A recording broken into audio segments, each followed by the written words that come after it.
Turn your radios up. Turn your radios up.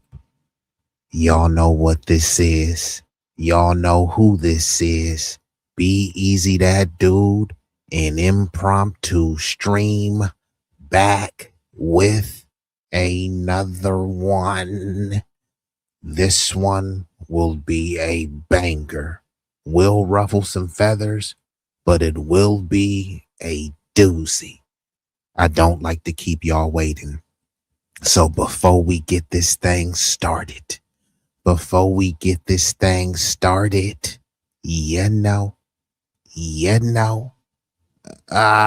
gotta hit you. If you know the song, sing along. Yeah, you're right. 私も地元民と言っても自分は世代です。もう友達できたの？うん。ぶったまんまこっち見ない。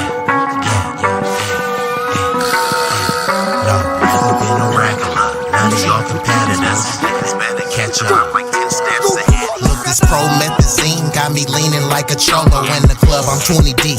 I don't be riding solo. Pull some bad bitches, they vanilla and cocoa. They wanna take some photos when we kick it out in Soho. Chicks are showing tits and popping pussy for my promo. Told them like juvenile, baby, moving for me slow-mo. Then I'm right back to the block, cause I keep getting moto. I be flipping, not shrinking. I don't give a fuck about no ho. This nigga name ain't D-Lo, but pimpin' these bitches and stacking this bread forever be my stilo. This is B-Eazy Dat Dude in the trap making pass smooth. If I ever go broke, then I'm about to pull a jack move. Since a nigga healthy, I don't even gotta worry. With my bitch from Fiji, eating tandoori and chicken curry. That ism is really indie. My pimp game international. I design my own clothes, so I be always looking fashionable. It's a couple facts about me that y'all didn't know. Some of y'all be getting bread, but I be getting bigger, dawg. I got bigger guns and a whole lot of bad. And we are activated. And it looks like we've been joined by, I think this is an illustrious guest, an anonymous guest. Shout out to Liam Barr sliding through. Everyone that will be viewing this live concurrently and that will be watching this on the replay.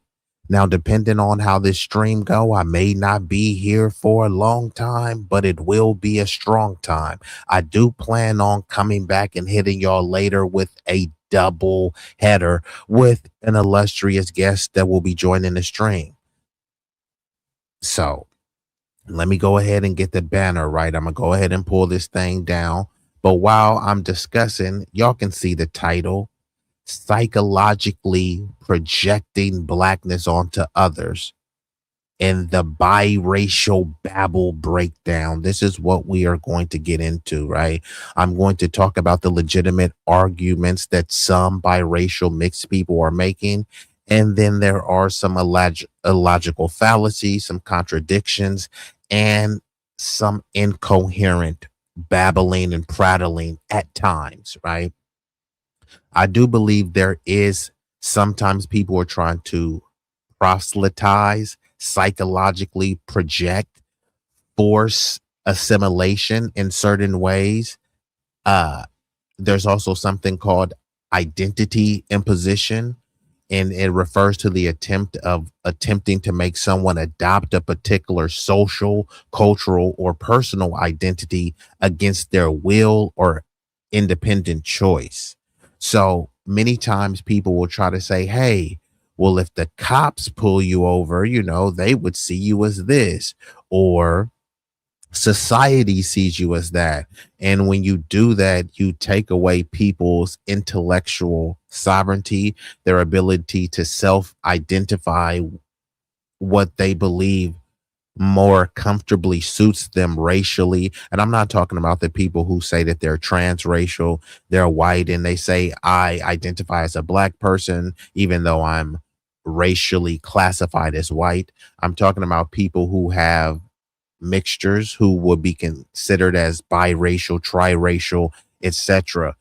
Oftentimes people project blackness on them based on the one drop rule, which, is just a form of white supremacy. And when people talk about colorism is just a feature, a bug, and an extension of white supremacy. Because when you're talking about colorism, the lighter shade spectrum of your skin pigment is always what's favored, is always what's preferred. So, just like in dub supremacy. So we're going to get into this video. This video is from a channel called Dioza M. So salute to Dioza M. Only has 61 subscribers. And this is the disclaimer. This video is intended for educational and informational purposes only. I do not own the rights to this video. However, I am practicing fair use. Now, this is what she says. I'm going to assume that Dioza M is a she.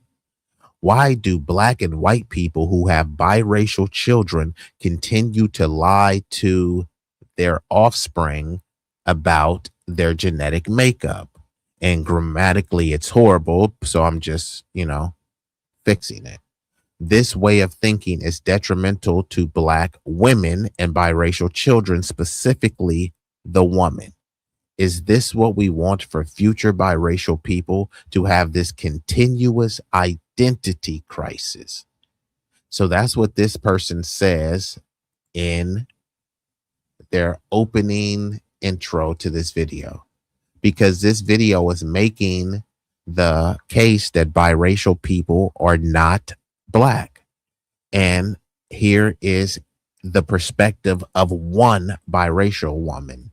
So let's see what she has to say. And y'all let me know what y'all think in the chat.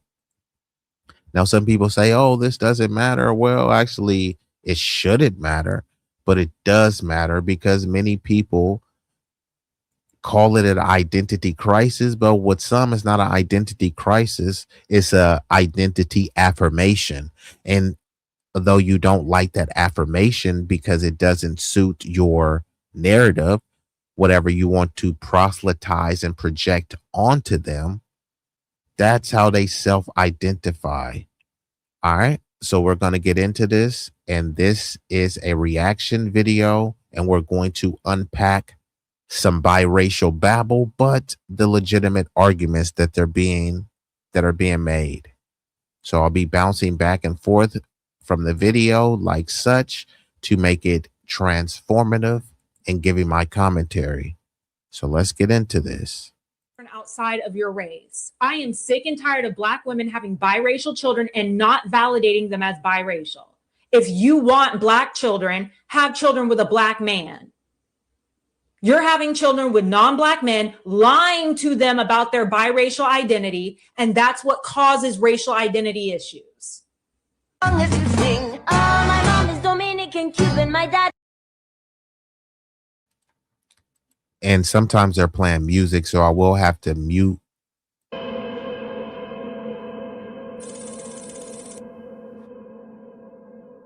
This is what happens when people support our racial identity instead of our genetic identity.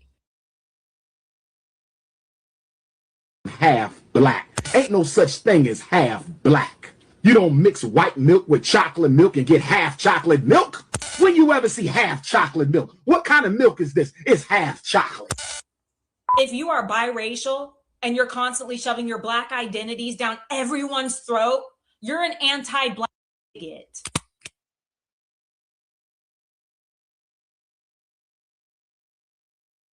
I have identified as Black my entire life because that's how I've been treated. That's how I've been labeled.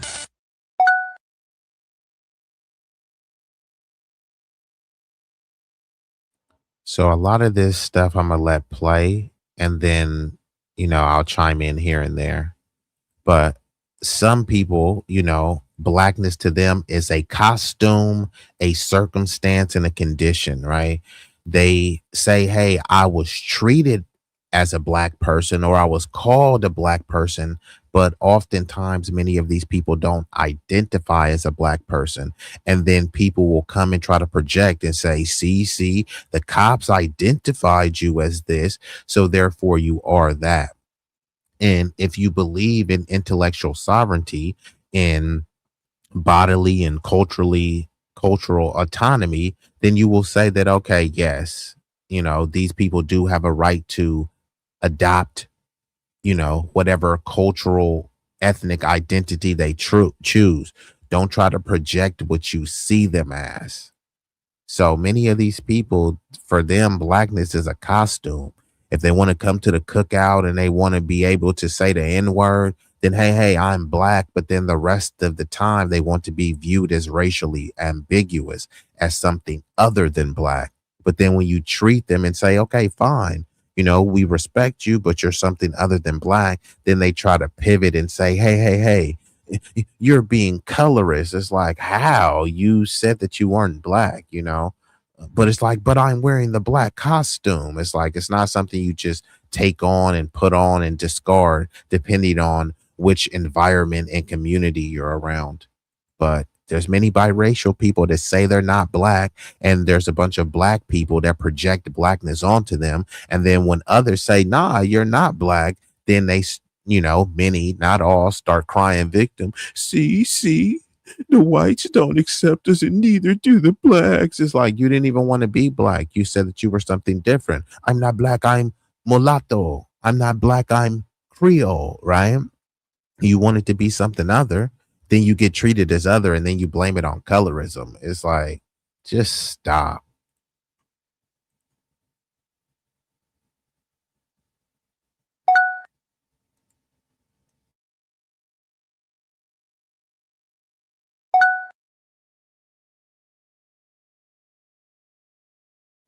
So I'm gonna fast forward to some more of it. I've been on TikTok for a year trying to fight the same thing, trying to make people understand that sometimes you could look white and you're not white. I am a white passing black and white mixed redhead. And then she goes, well, what are you mixed with? I look back at my white mom. White and Jamaican. White and Black. Okay, I want to talk about something that's been weighing on my mind lately because I just wanted to see if any other... All right, and finally, we got some illustrious guests that have slid through. We got none other than Shepherd, FMA, Progress, the foundational mixed American, and we've got the hardest working mod on YouTube, Vibrant Low. So Shepherd says the FMA doesn't police identity. With that said, I will honor my mother and father because I'm both Black and white. And that's what I respect. You know what I mean? And this is what I'm saying. You have to respect this person's identity, right? I always say it like this. And then unfortunately, some people get mad and get triggered because they feel like, hey, you shouldn't compare people to food. But I'm only just trying to make the comparison so you understand the analogy, right? There's something called a peanut butter sandwich, right? So you take 2 slices of bread and you put peanut butter on both of those slices of bread. And then there's something called a peanut butter and jelly sandwich, right? So if I ask you, hey, bring me a peanut butter sandwich, and then you bring me a peanut butter and jelly sandwich and say, hey, well, it's the same sandwich because it has peanut butter on it. Is it really the same sandwich, right? So that's all people are saying, right? If I ask for chocolate ice cream and then you bring me, 2 scoops of chocolate and 1 scoop of chocolate and 1 scoop of vanilla, is it the same ice cream just because both bowls have chocolate ice cream, right? So some foundational mixed Americans, biracial Americans, they want to be identified as both. And you shouldn't project, no, you're just one, right? You're just chocolate ice cream. It's like, no, I'm a mixture of chocolate and vanilla ice cream. No, you're just chocolate. It's like, no, actually, I'm not, right?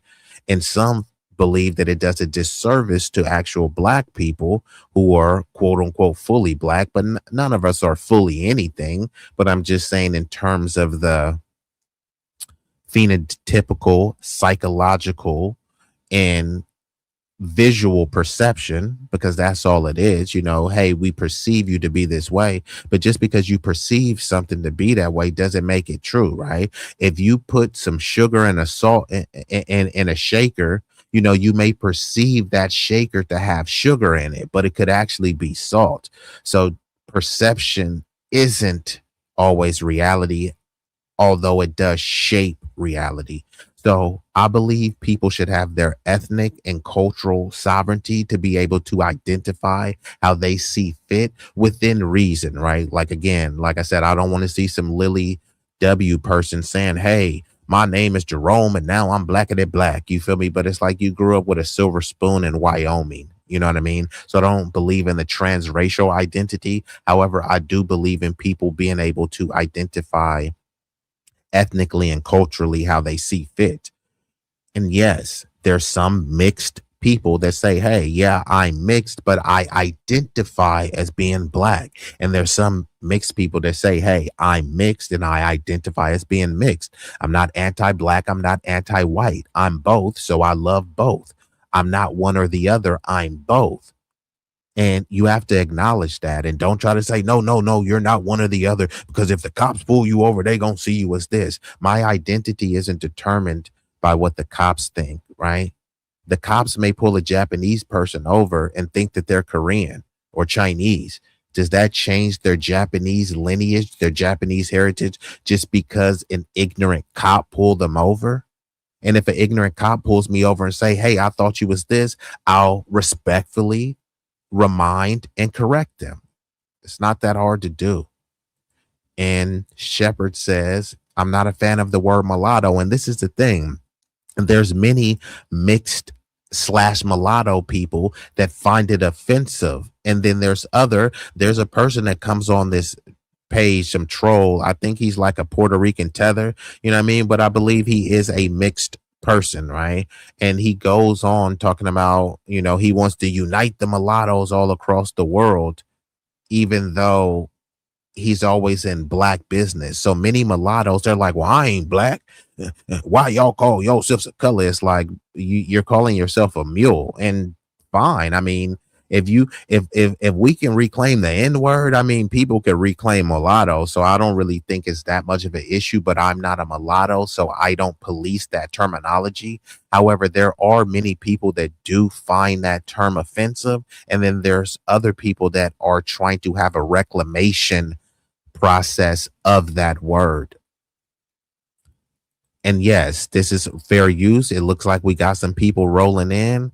This one will be a banger, so y'all should want to stick around.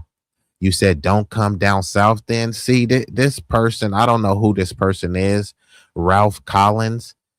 When you come in, properly announce yourself, you know what I mean? Wipe your shoes off before you come. And then, like, what are you even responding to?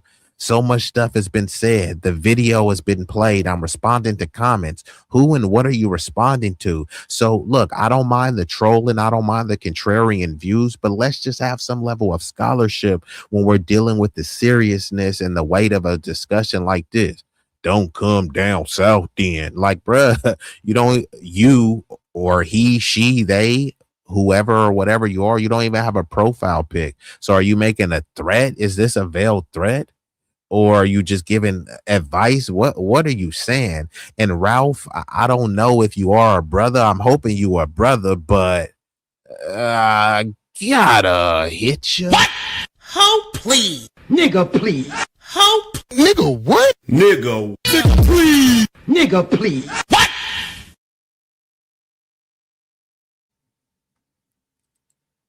And of course, we've been joined by Mr. 350, the big block boat rider. Big rig slaps. And look, as I was reading that, we got a tether alert. I gotta man, I gotta get a drop for that. We got a tether, so we can already see this Nigerian person. You can already peep the hairline. Bro, trying to have the FBA hairline. Come on, bro. This looked like somebody cut your stuff with a butter knife. That ain't, bro. You don't got a hairline. They seared your hairline on, bro. Man, that hairline. Hey, that hairline go further back than the throwback string. This hairline go further back than a DeLorean. A kata babble. You see, like they already coming in with the slur, so it's okay, bruh. But like I said, come in with some level of scholarship.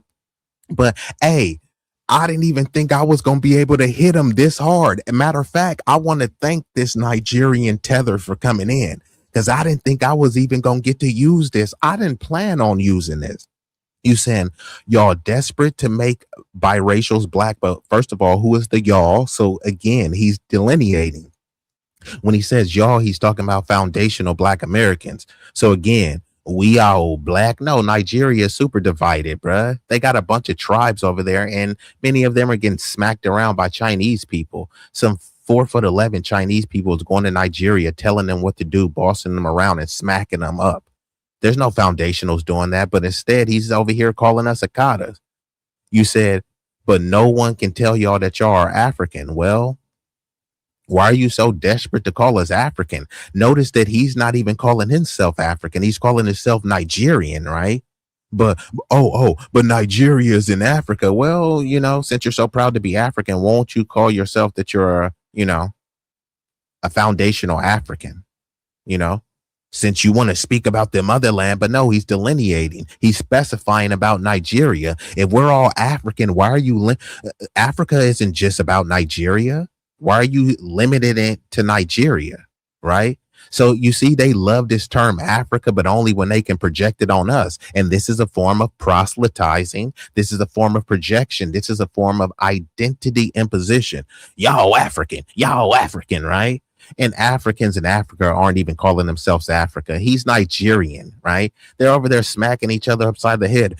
I'm Igbo, you're Yoruba. Why do y'all have all those tribes? You're all African. Instead, y'all got a bunch of different tribes speaking different dialects. And then he's over here whining to us. Come on, bruh. Y'all do the same thing to biracials. Who is the y'all? And hey, foundational tether. Gotta hit ya. Hey,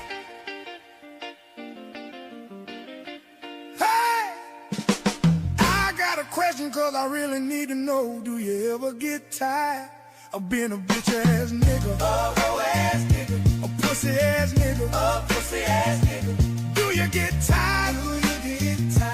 Do you get tired? Bruh, do you get tired? Joke.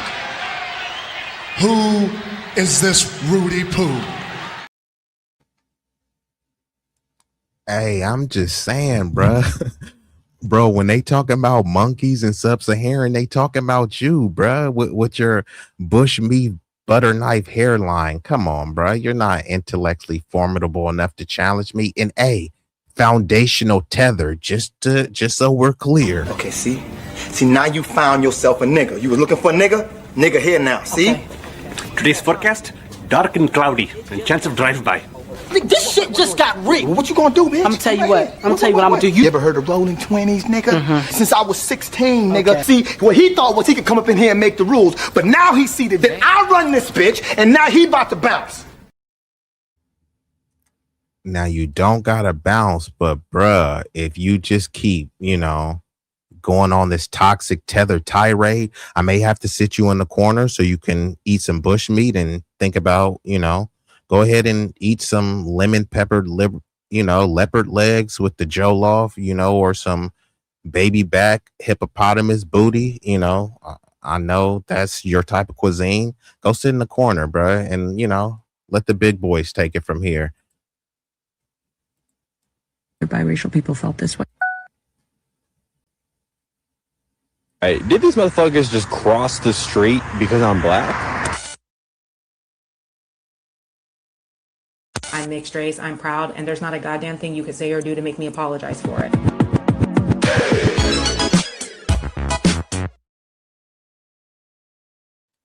At points they keep playing music, so I gotta mute it. So let me fast forward to her talking. Race people don't exist unless they adopt a monoracial identity. It also falls under racial conversion. I've talked about this before. I was friends with a black girl that I did not know was so anti-mixed race, and members of her family sat me down for what felt like 5 hours, interrogating me to racially identify as black. He's talking the way that they talked. He's doing racial conversion on TikTok. His tactics are used against mixed race people all the time, in school, at work, in social settings, in roommate settings, any setting where the conversation is around race. It's not like they're going to kill you if you don't identify as monoracial. It just feels unsafe to be around people who don't think you exist as a mixed race person. It's the equivalent to mixed race people what white supremacy is to black people. This creator. So if you see, and I'm going to break that down, but if you see the subtlety in what she's saying that many quote unquote black people don't see biracial people as their own separate race or mixed race or and all this other stuff. So she's trying to say that it's not a safe space to be around people like that. Now, she doesn't explicitly say it like that, but she kind of taps dances and says that, right? But then on the flip side, she wants to be honored as a mixed race person, but then she's part white, and white people are not honoring her as a mixed race. They're only honoring that once it's juxtaposed to a foundational black American or a highly melanated person, right? So she wants us to honor that she's biracial and mixed, but white people don't see her as mixed. They see, man, you're an N-word, you know what I mean? So they want to create their own biracial utopia, which I'm not saying, hey, you shouldn't want to have mixed race Wakanda or biracial Wakanda, right? If y'all want to do that, do you. I'm all for it. But then again, y'all got to stay out of black business. Y'all got to stop dropping these N-bombs. Y'all got to stop culturally tethering, because remember, you said you're not us, right? These people don't want to see. Let's put it in sports terms, right? We all on the Lakers, and you like, bro, I really don't want to be on the Lakers, bro. I want to be on the Warriors. And then we saying okay, well, we can't share plays with you. We can't talk about strategy anymore because, you're on the Warriors now and we're on the Lakers. Hey, you can't shut me out. Where's the playbook? Y'all need to tell me what y'all doing. It's like, you're not a Laker anymore. You're on the Warriors, bro. I wish you well. I hope you have a successful season, but you're not part of this team anymore. You know what I mean? And unfortunately, people don't want to see it and make these ethnicities as like these sports teams and stuff, but that's kind of how it is. It shouldn't be like that, but that's how it is, right? That's why all these people have these ethnic enclaves. That's why people create a Chinatown, even though Chinese people are Asians. They're not creating an Asia town. They want a enclave that's ethnically Chinese, that's culturally Chinese, that's economically power circulates through Chinese dominance, right? Same thing with Japantown. They don't want their town called Asia Town, So some of these mixed race people, they're like, hey, don't call me this or that, you know what I mean?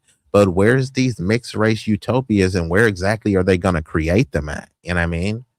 Because a lot of them are not really trying to create a mixed race utopia. They're trying to be racially ambiguous and play both sides. Because if you want to be mixed, which, go ahead, but it's like you gotta like draw a line in the sand. You know what I mean? You need to where's the historically mixed colleges, right? You know what I mean? Say it loud, I'm mixed and I'm proud. I don't think they should be tore down, demonized, ridiculed, or ostracized. But then again, you're saying that you're something other. So if you get treated as other, which you shouldn't be treated horribly, you just should be treated as other, right? If I go into a Jewish neighborhood, they're going to treat me as other. Maybe they'll treat me good. Maybe they'll treat me bad. They'll treat me as a other, as they should, right?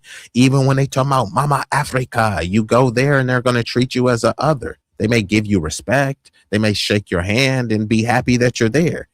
But just because they're happy in your presence at that moment doesn't mean that you're the same. And we've been joined by the 504 boy, Woody Braxton. Salute to the New Orleans family. And we already know that, bro, the foundational tether, bro, I'm not even paying attention, bro. You're going to have to put some in the Cash App for me to really start paying attention, because I know you're just here to, so you can kind of tether away in the chat. But this person, who I don't know, is this another suspected tether? I don't know. Let's see. You can find your own identity, whether it be a mulatto or otherwise, but it does not have to be juxtaposed against that which is vitriolic against the continent. He's going to say he does not understand. Again, some other random, vague, like, who is the he you're referring to? If it's me, then like put a name on it and speak specifically and plainly with your chest, because no one said anything vitriolic about the continent. And again, against the continent. What continent are you referring to? There's not only one continent. I'm on a continent right now in my homeland. It's called America. That's my motherland. So again, what continent are you talking about? Because many people come over here and they're vitriolic towards this continent. So come on, bro. Start with the vague, incoherent babble. But let's get back into the video, though. We're talking about, the identity crisis of some biracial people. Is it a crisis or is it an affirmation? Scorpioski is biracial and pro-black. Her bio says Black Lives Matter, pro-black. She made a video defending biracial people taking up black roles in media. Placing the blame on biracial people. She's saying that biracial people should not be blamed for taking up black roles in media. Listen to this creator's response. It is not biracial people. Interesting. So I didn't get the memo that I couldn't say no. If a white person approached me and said, hey, can you play a role designated for a more melanated black woman? And I'd rather use you because of your light skin ambiguity. It makes me more comfortable. I say no.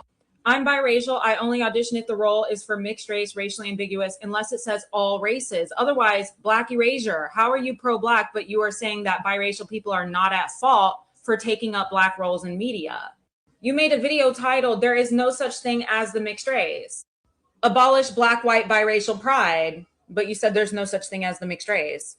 You make another video, no one wants biracial people to be ashamed of being biracial. Thought you said the mixed race doesn't exist.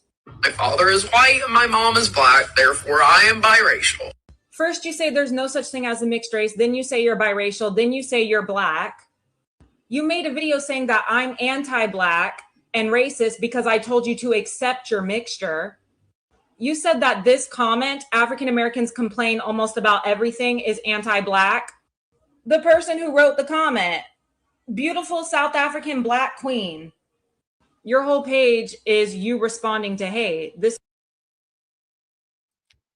Then again, like, so that point that she made, like, so because there was a chick that said African Americans complain about everything, which that's a lie, but let's just say that we did. Let's say that African Americans, which I don't use that goofy term, right? That's a disgusting, nebulous term that was just designed to erase the foundational population, right? If we're complaining all the time, but you're complaining about us complaining, guess what you're doing? Complaining. And that's what a lot of these people do. All y'all do is complain. Well, if all we do is complain, why are you complaining about us complaining? Right? You're literally doing the same thing that you're complaining about. So how are you any better? You know what I mean? It's like, all y'all do is play basketball while you're shooting a basketball. It's like, bro, why are you shooting a basketball while complaining about others that just play basketball all day? Does this sound logical to you?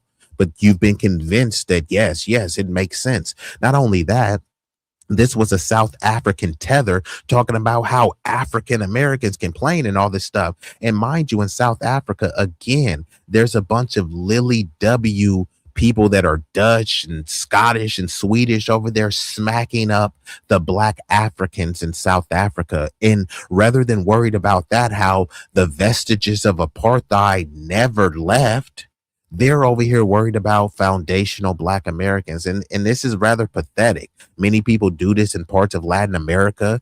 We got a foundational, or not even a foundational, we got an irrational tether. I can't call this person foundational because this person fled Nigeria. We got a Nigerian tether in the chat that didn't build anything in Nigeria. And rather than talk about how Nigeria has rolling blackouts, did you know that the age of consent in Nigeria is 13? You can be 50 years old and get with a 13-year-old in Nigeria. Rather than focus on this disgusting behavior and cultural practices, they're worried about foundational Americans, what they're doing in their own homeland, right? I mean, don't take my word for it. Look it up. There's a huge class disparity in Nigeria. So they have some of the, upper class, upper echelon of Nigerians come over, and then they'll, a highly selected and curated percentage of people, and they'll try to compare the top of the top, the creme de la creme, to the average Black person. But no, if you compare the top Black person to the top Nigerian person, it's not even a contest. You know what I mean? And I'm not saying that we should be in the business of doing that, but that's what these people come over to do. Y'all got baby mama culture. Y'all got this and this and that. It's like, bro, you fled your homeland when you impregnated 3 women, but since no one knows what you did back in your homeland, you talking about baby mama culture, right? You weren't married when you did that. Look at many of the paternity frauds. A lot of them are happening in the Caribbean and parts of Africa. And I'm not saying this to disparage people as a whole. You know what I mean? But salute to the troll. I was talking about pan pasty. This is the type of topic, but salute to the Puerto Rican pan pizza. You feel me? The pan troll, but salute to pan mulatto. But let's get back into it though. This is about not staying in your lane. This is colorism at its finest. This is blackfishing. This is you defending biracial people for taking up Black roles in media. This is you defending that you are Black. And like I said, even though she has espoused some anti-Black views, I do think that she does make a legitimate argument, because sometimes there will be a role that was a historically dark-skinned Black woman. Let's just say Harriet Tubman. I'm gonna just use her as an example. Not saying that this happened, but they have took lighter and brighter people and said, hey, you would be great for this role. It's like that person was a dark-skinned Black woman, but they feel that the racially ambiguous lighter person would be more palatable and more profitable to the eyes, because, oh, well, these people don't want to see it. And then they try to project the colorist ideology onto others so much that people are engineered and indoctrinated to believe it and say, yeah, it's true. Same thing when they did Nina Simone, which was disgusting. And I lost a lot of respect from that chick. I can't remember what her name is, but she was supposed to play Nina Simone, and it's some Latina chick, right? She identifies as Latina, but then they try to call her Afro-Latina, not African, because Afro comes here. Nah, if she wants to be Afro, then say it with your full chest. Say that she's an African Latina, but they don't want to do that. No, she's Afro. No, she's African, right? Isn't the Afro referring to African? So They want us to call ourselves African, but they don't go around calling themselves African Haitian, African Jamaican, all this other type of stuff, because it's supposed to be already understood. Well, if it's already understood that foundational Black Americans have African ancestry, what's with the fixation and the obsession on us calling ourselves African? So they had this Latina tether who played Nina Simone, and she had to get a prosthetic nose because she just didn't have the phenotypes of a Negrita, right? Or at least not a foundational, right? She had Negroid features, but she wasn't a foundational. They could have got a foundational Black American that fit the that fit the phenotypical description. But instead, no, we have to get a person of color, right? And like try to give her a fake nose. And even, I believe they even darkened her skin.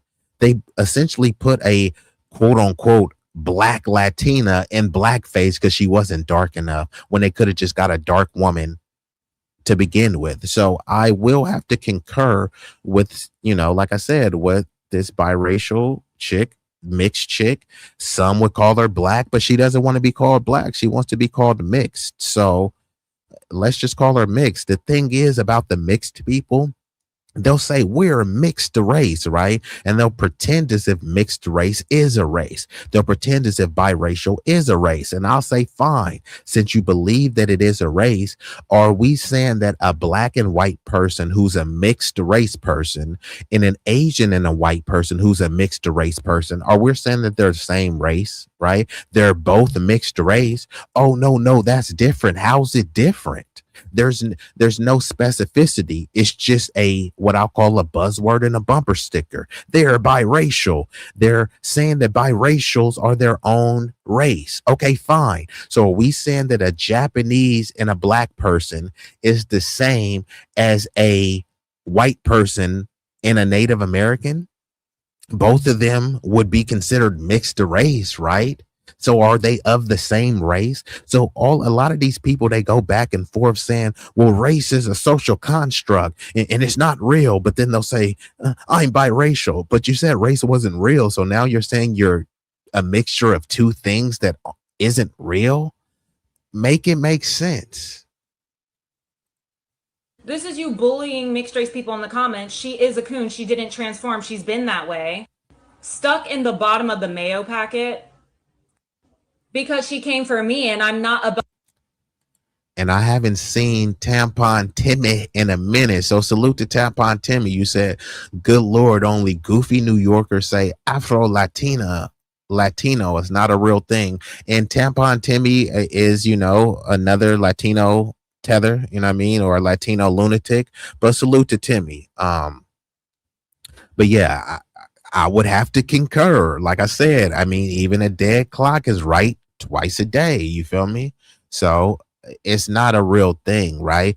Even though you're trying to when you say Afro Latino, like you're trying to delineate, you're trying to say, yeah, I'm not Black, but I have proximity to Blackness. I really identify as a Latino. So that's just drop the Afro and just say that you're Latino. The thing is, many quote unquote Latinos don't honor your Latino heritage because they see you as just another N-word.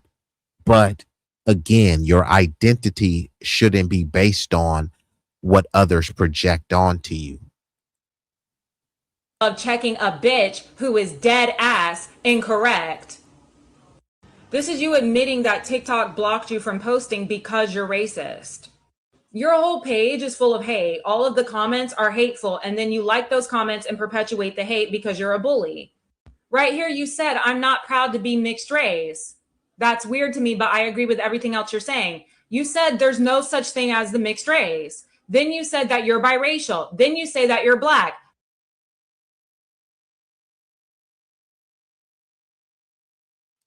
Wow, I can't believe, again, 2 for 2. Afro Latino was used in the 50s to help Latinos enter the U.S. market. It's literally a music genre in Latin America. I would have to concur. And on top of that, it helped them tether on to Blackness to say, we all Black. I got an abuela. You know what I mean? It's kind of like what Fat Joe does, right? Fat Joe is a white dude, right? He's ethnically Latino. He's racially white. You can try to pretend as if he's something else. No. Fat Joe is Puerto Rican. There's no race called Puerto Rican. He's Latino. There's no race called Latino, right? It's an ethnic identifier, right? So ethnically, Fat Joe is Latino, and racially, he's white. But he tried to say, I grew up in the Bronx. He said, I didn't even know I was white because he grew up around so many black people. Because, yeah, we accepted and adopted you. But to pretend like he didn't look in the mirror and know who and what he was, then who really does have the identity crisis, right? So these are his excuses for trying to like pop it the way he pops it, that, you know, to carry it, and for him using the N-word. And it's always like, since I grew up around y'all, I want to use the N-word. They never say, hey, I grew up around y'all, so I want to build the businesses with you.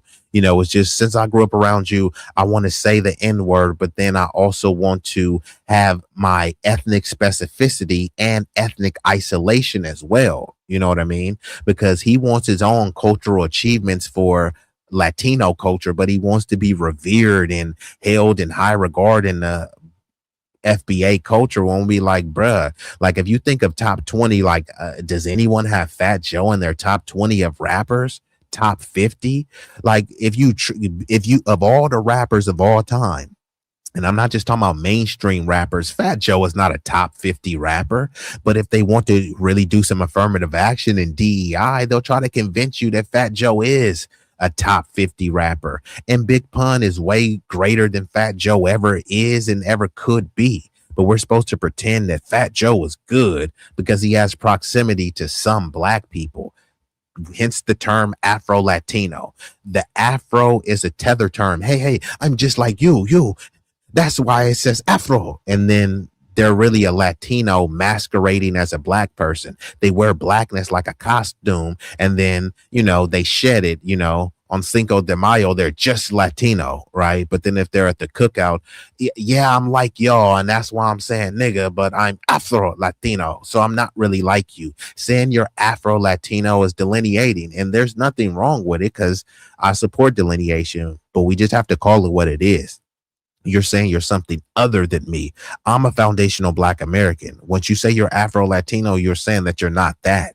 Doesn't mean that we can't build with each other, that we can't grow, but we're not the same. You're telling me that we're not the same, and I'm acknowledging that we're not. And this, see, I knew it. We were 2 for 2, and then here comes the tampon Timmy.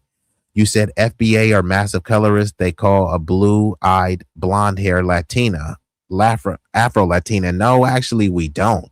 So ultimately, like I said, it's about how people ethnically and culturally identify. And since we live in a free nation, people could scrutinize how you identify.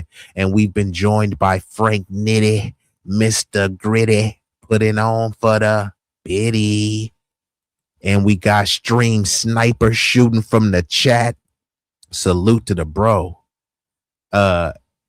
I don't know what you was responding to, but you said there's tons of colorism in the Latino community. Correct. They have terms like this: mejoró la raza, blancamiento. Don't look. These aren't my terms. And whether they use those terms specifically, the sentiment holds. Mejoró la raza means lighten, brighten, specifically whiten the race. Look at Telemundo, Univision, right? Look at the people they have on there. They barely have any quote unquote Afro Mexicans on there. They got a lot of Lily Dubs on there. Many of the people that look like Cameron Diaz. Is Cameron Diaz white or is she a Latina? Well, technically she's both because there's no race called Latina. But when you see Cameron Diaz, who is Latina, what do you see? A white woman? And that's what they want. The racial ambiguity, right? But then if you see a dark Celia Cruz, no, she's Negrita. No, she's not. She's Latina, right? Like, is she not? Y'all New Yorkers get mad when Dominicans say, I know black. So y'all mad? Nah, I don't get mad. I literally don't. And you got to stop saying y'all because, like I said, I know, like, you know, your menstrual is starting to flow. So tampon Timmy, you got to chill with the y'all talk. Remember, you're a faceless faceless lunatic troll, bro. So like, don't forget who and what you are, bro. So just chill. And salute to Richard Smith. Richard Smith, I'm gonna assume you a brother with a name like that. Salute to Richie. Y'all claim Mariah as black. Again, who is y'all? Does Mariah Carey say that she's black? Because I don't hear a lot of black people saying that she's black, but some people will say that she's black. But does she say she's black? And this is what I'm trying to specify.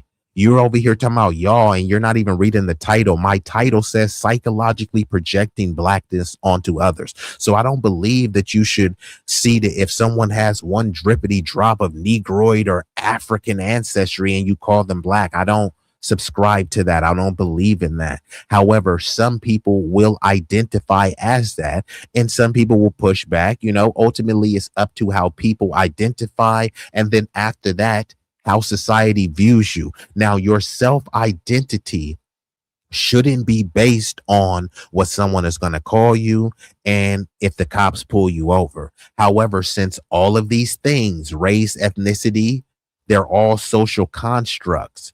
So it does require some level of social adherence to make it law, to make it affirmative, to make it concrete. So I already know you're here to troll Tampon Timmy, but this is why you, like I said, this dude Tampon Timmy is a lunatic Latino who's afraid to even show his face and afraid to hit the link. So I'm being respectful because, you know, I'm not a man of censorship. I had a Nigerian tether in here earlier who wanted to troll, timed him out, and then he bounced. So Tampon Timmy, don't get timed out. You know what I mean? Don't get timed out, bruh. You said y'all using this 10-year term tether suggests how we could counter that. Tether is so old, so ancient, tether this, tether that. It is such an embarrassment to melanated communities in general. Again, bruh, I gotta hit you. And I quote, you know your damn role and shut your damn mouth. Bruh, stop whining. Let's get back into the video. Hey, again, like I said, even a broken clock is right twice a day. Listen to what Tampon Timmy said. Hit the like. And matter of fact, since y'all here, it won't cost you a fee. The likes are free. And salute to Progress. Yes, these tethers are so annoying. And this is why I like Progress, because this is a proud mixed American standing on his lineage for both. He's not discounting one. He's not saying that his white side is better. He's not saying his black side is better. He's saying that both is beautiful. And I can respect that, right? I don't need to call him black. I don't need to call him white because he is a mixed race person. So I can honor and respect that. You know what I mean? As a black passing biracial, talking about tethers will never go away. No, I'm never going to stop talking about tethers. All a tether is a Sambo and a raccoon of another lineage. Now, some do have FBA lineage too, but they still could be a tether based on how they identify. And here's here's a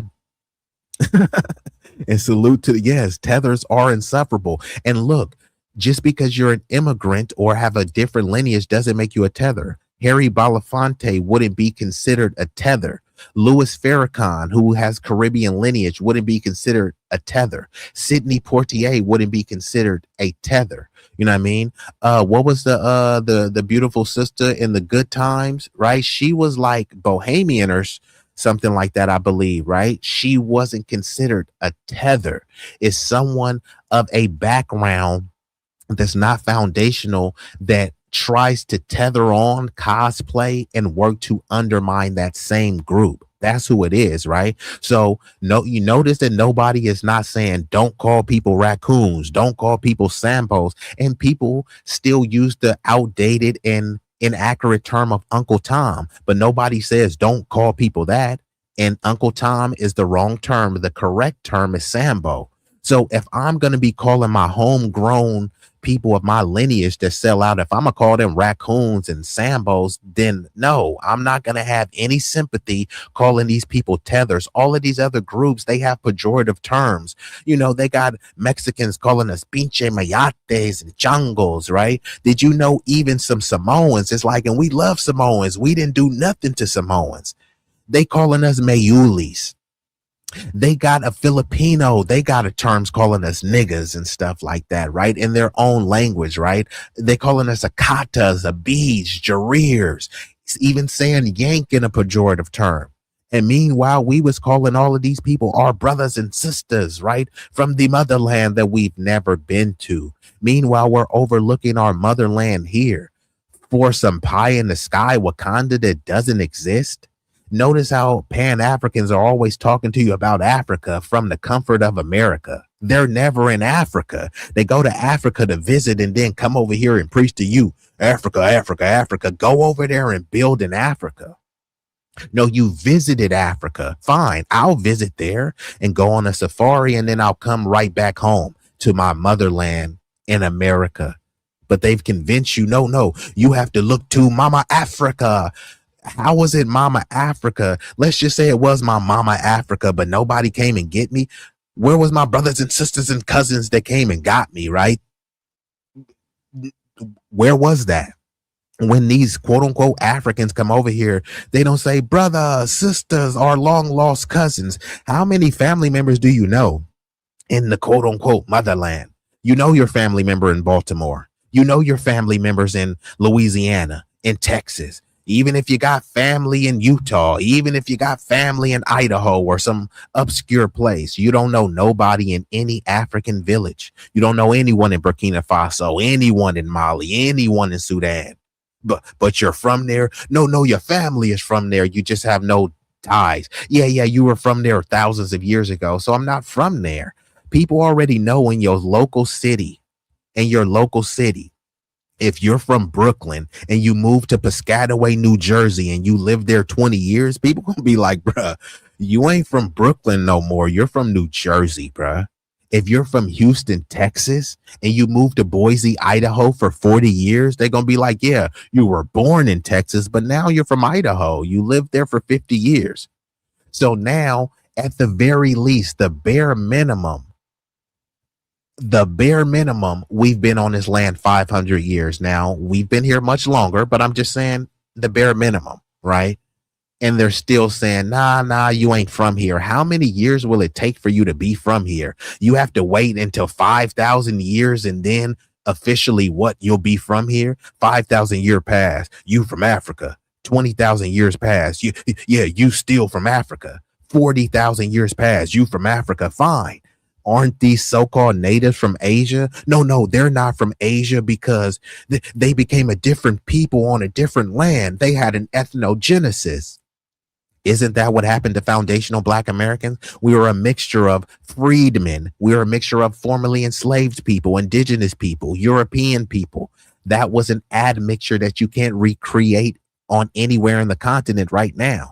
We're an entirely different ethnic and racial group, but we just stick to ethnic group, right? Because our racial admixture is so unique and diverse that it can't be replicated on the continent. But we're not even taking the racial route, which is a construct, right? But so is ethnicity and so is tribes.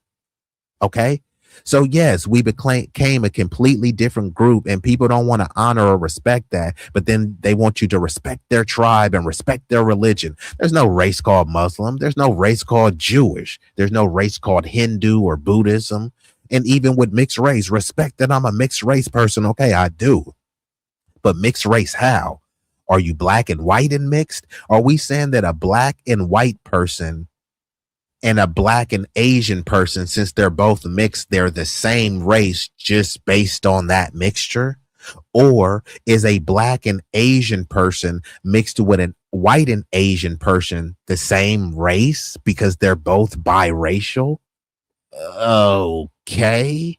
And salute to the high voodoo priestess coming in heavy. They say money talks, and I do sincerely appreciate that. So the lovely high voodoo priestess, I gotta hit you. I just wanted to say Thanks. I sincerely appreciate that. And if you're unable or unwilling to contribute financially, it won't cost you a fee. The likes are free. But here's a friendly reminder. B-Eazy Dat Dude, he be bringing the vibe. In your leisure, come laugh and show some love every time he goes live. If you're feeling the flow, wanna help him shine, you can drop a little something something. It's support time. Cash App, PayPal, Venmo too. Super chat, super sticker, whatever is convenient for you. Every bit counts, let's keep the good times rolling. B-Eazy's on fire and the crowd's still growing.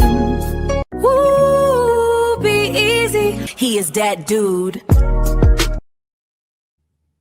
So again, salute to the high voodoo priestess Amore.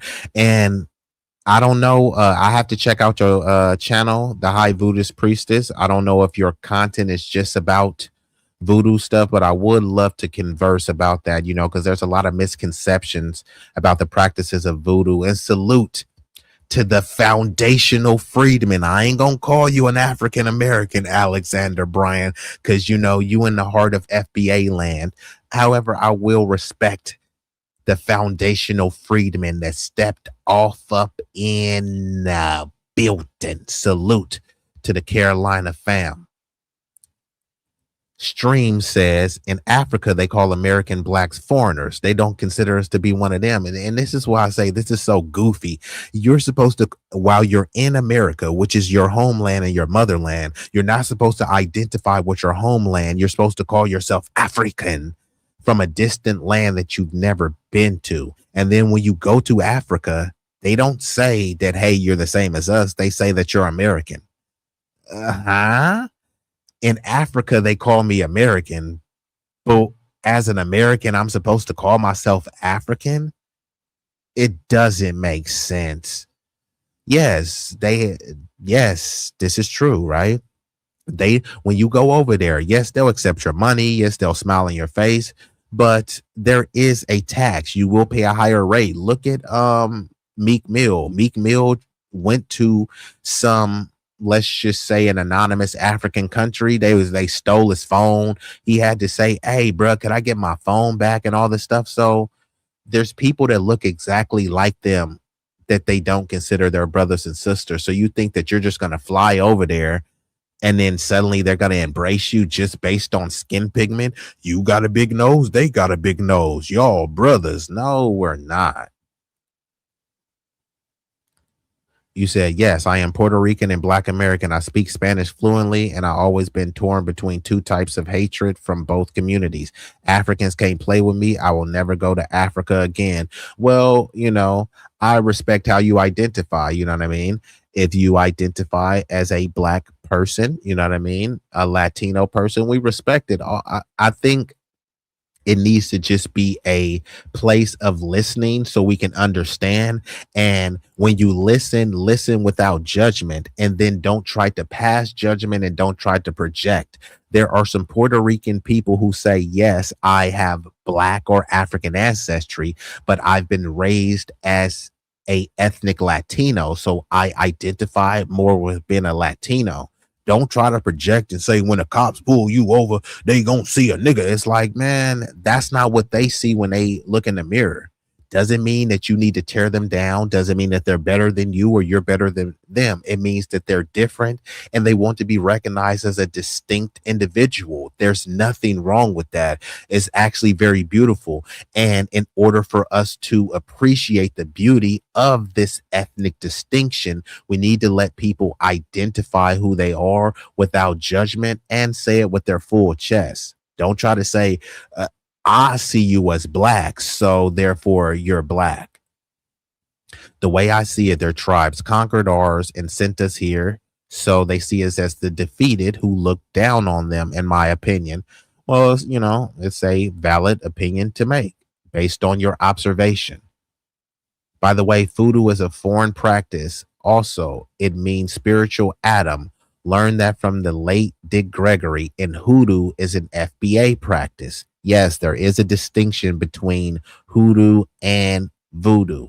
So thank you for saying that, because when they talk about New Orleans, they talk a lot about voodoo, and then they give New Orleans credit specifically to Haitians. While there were some Haitian contributions, the root in the culture of Louisiana is all foundational Black. But let's get back into it. We're talking about biracials. Are they really Black? Let's commence. I'm going to rewind it back a little bit.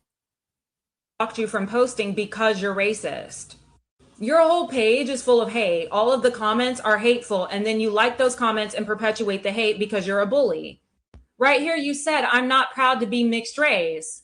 That's weird to me, but I agree with everything else you're saying. You said there's no such thing as the mixed race. Then you said that you're biracial. Then you say that you're Black. Then you say you're not proud to be mixed race, but that you agree mixed race people should have their own racial classification. You're fucking contradicting yourself. Whatever your race is, whatever you racially identify as, does not justify your character. Bullying people, starting drama, and being negative is not something a racial identity can cover up. And I was in a relationship with a white guy for 3 or 4 years. This was in Georgia before I moved to New York City. He would get angry at me for not wearing my natural hair.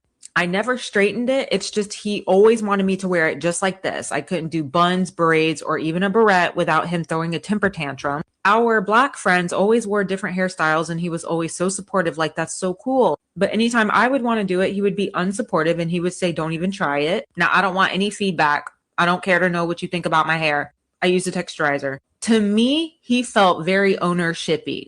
Our first Christmas, he got me an engagement ring, and he was very abusive when I would take it off. He overcompensated for me to identify with Blackness. But I don't trust anyone who tells a mixed race person to identify as something other than their racial mixture. I'm mixed. With what? You're mixed. With what? You're of color though, because we're the same skin color. So you're Black. She is so jealous, and you're not going to understand this unless you're mixed race. And it doesn't have to be my racial mixture. It could be Naomi Campbell, who is Chinese and Black. Somebody left a comment saying Black people love to say that Black comes in all different shades, but really they just have European in their blood and they're ashamed of it. Now, I'm not here to challenge that. It's just, if you see somebody who looks like you and they say that they're mixed race, leave them alone. You are probably not being honest with yourself, and now you are projecting onto them.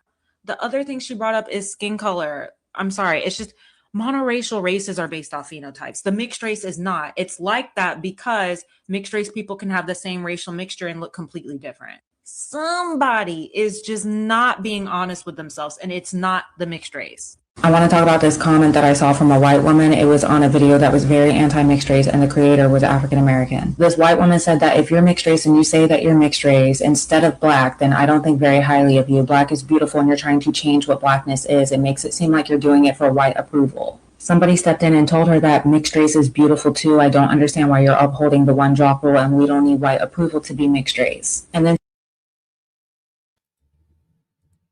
So again, they're trying to say that, hey, them being mixed race is like they're not Black.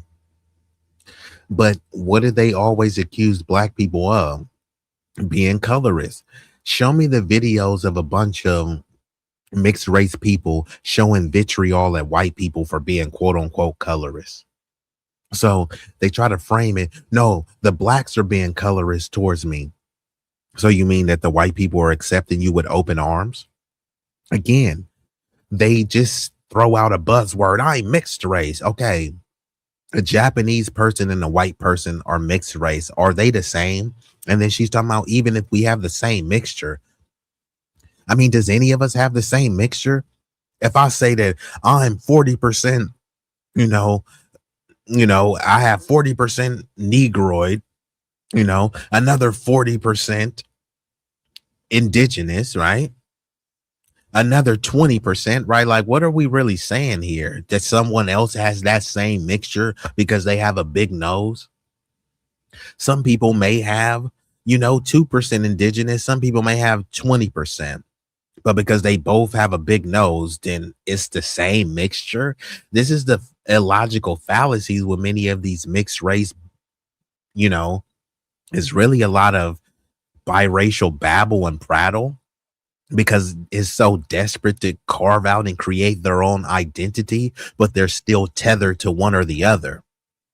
Because as much as people want to try to make this country, it's not about black and white. Well, that's what this country was founded on.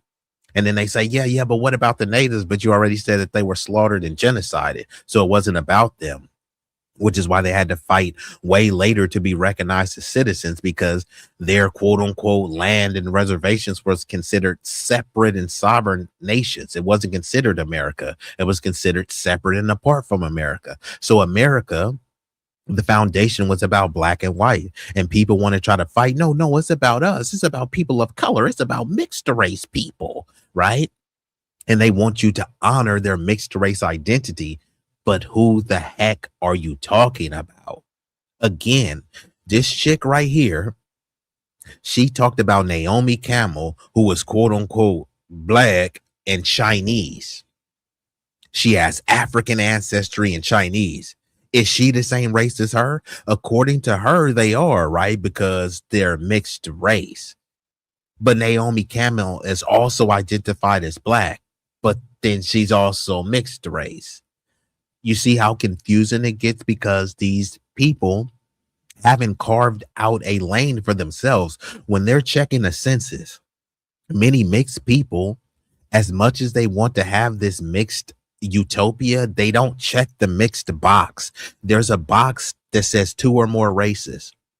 Many people, they say they don't want to be put in a box or be viewed as in a binary way, but then they check the box. They check either white or black.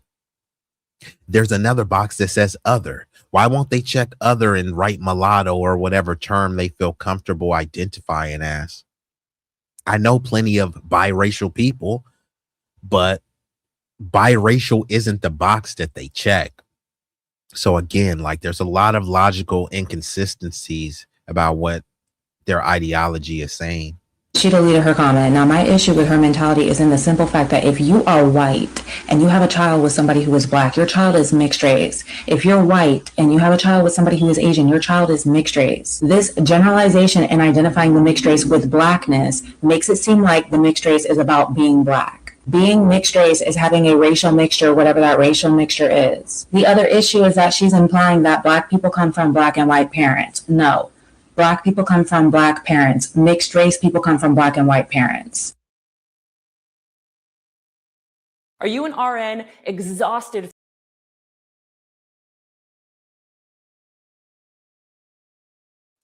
Okay, so there you have it. So I'm going to get into another video, but I do appreciate y'all rocking out.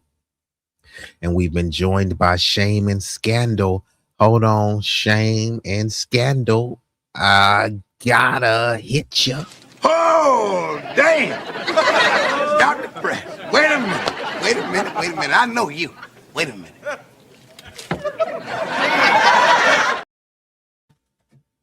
Salute to Shame and Scandal. And Progress says, I don't look at myself as monoracial. My culture is a combination of foundational Black American descendant of slaves and Mayflower white American, i.e. or AKA Heritage American. Like I said, I can respect that. I ain't gonna be saying, no, you white man, you's a white boy. You know what I mean? Or no, when the cops pull you over, they ain't gonna care, right? That's not what your identity is based upon. There's something called intellectual sovereignty. And that means that people do have a right to identify how they want to identify. And I'm talking about based on their lineage, their heritage, and their genetics and ancestry. I'm not talking about the people who say that they want to be transracial, right? You were born white, you live your life as Brad, and now you want to say that my name is Jamal now, right? I'm not talking about that. But I'm going to play another visual and we will get into it. This will be a breakdown from another creator. He will be interviewing a gentleman who some would view as Black, but he's saying, nah, I know Black. You feel me? So I'm going to play a quick visual just so I can get ready to pull that video up. And if you haven't liked the video, look, it won't cost you a fee. Like, share, comment, tell a friend to tell a friend. It's all free. However, if you do want to make a financial contribution, I do support that as well. You know what I mean? So you can hit the super chat, super sticker, or at the bottom, my Cash App. So let me play this quick visual so that I can pull up this video. So I will be back in uno momento. That is nasty, bro, like a nasty hoe. I got a nasty flow. My baddie, though, is a classy pro. I'm manager and she escort. International exports. I got hardware, my tech support. Really about that business, cause I'm that dude, but you just adore. Used to be on that block, equipped with a Glock. I sold all kind of dope. 10 toes down on the pavement. I send that bitch like an envelope. Enclosed with a love letter. I love cheddar, so I grind hard. I be putting that work in, but I ain't punching no time card when it comes to being a boss, nigga. I am the epitome. You keep hating, belly aching, but it takes more to get rid of me. I am full of energy, but I ain't feeling jittery. I'm just grinding, shining like a diamond, looking glittery. Literally, I just left the bank to deposit racks. Holla back, don't want no shoes and clothes because my closet's packed. I got hella different kicks just like Lionel Messi. Still be rocking Jordans, but I prefer Giuseppe.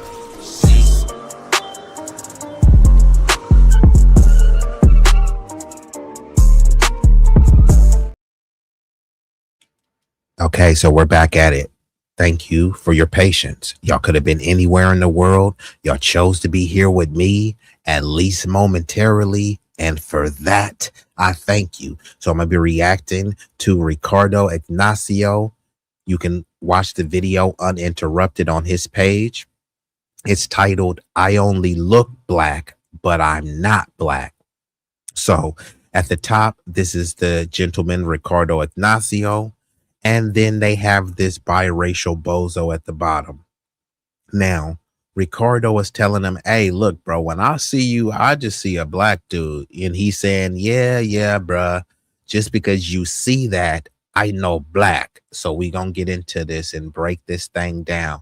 And remember, I told you, your identity shouldn't be based on how others view you.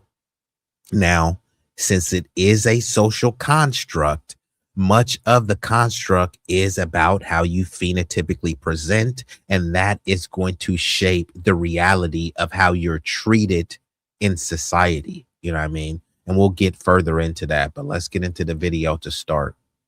What does that mean? No, I get that that might be a conspicuous statement. I can show you images of myself from the winter time when I look totally different haircut, and I would look a little bit more ambiguous. So, you know, it varies by the season, but yeah. Well, you identified me as black when I came up, so let's be racially. Right. That is what race is. See, in order for me to agree with you, I have to correct you on only one thing. Your ethnic background, your ethnicities. Right. Your DNA. I agree with you that all of us are made up of different ethnicities. That's a fact. Correct.